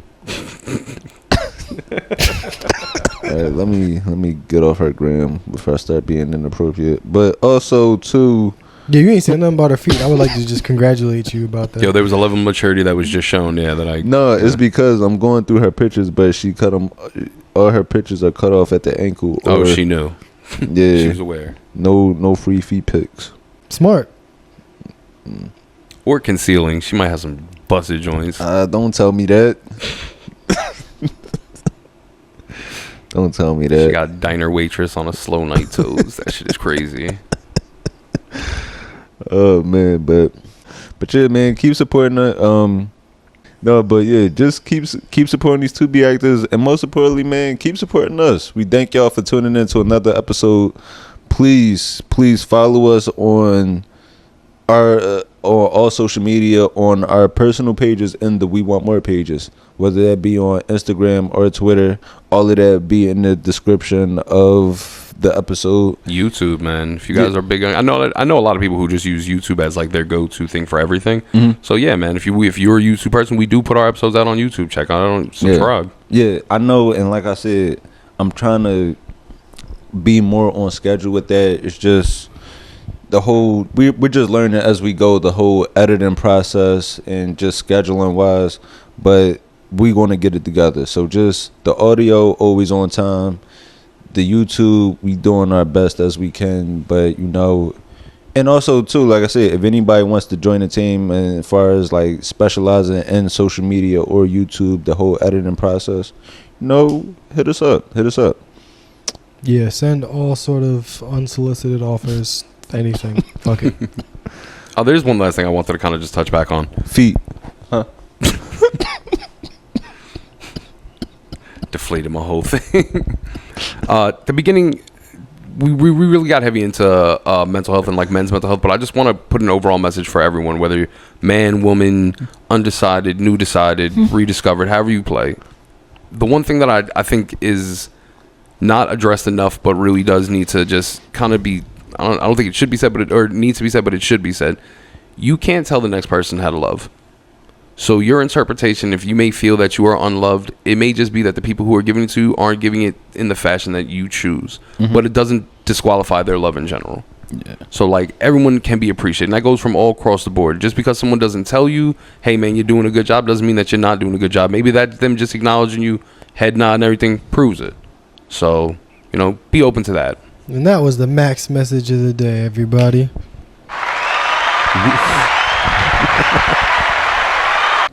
Message. But yeah, man. No, I'm glad you said that, man. I'm glad you said that. Just everybody out there, just find, like, you know, work, like, just do things to practice good mental health. Find what makes you happy. Find what makes you happy. And once you find that, you know, try communicating with your loved ones what makes you happy too, because that's where it starts too with others. Yeah, you cut your family off too if they suck. It's okay. Yeah, man. It's okay. If your family sucks, just don't talk to them. Yeah. Or if you have friends that suck, get new friends. Yeah. Give positive energy where you're getting positive energy back. Anybody that don't want to uplift you, just get them out of there.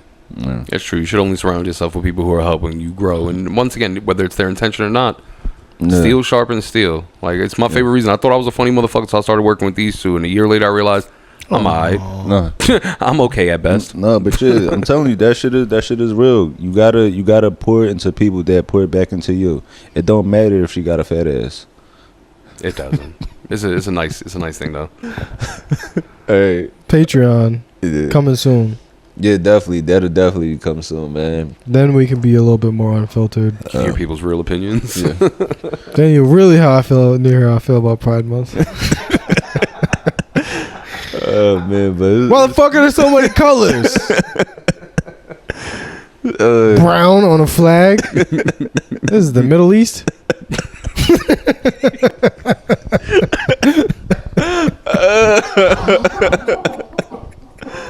Oh shit, that shit don't even match.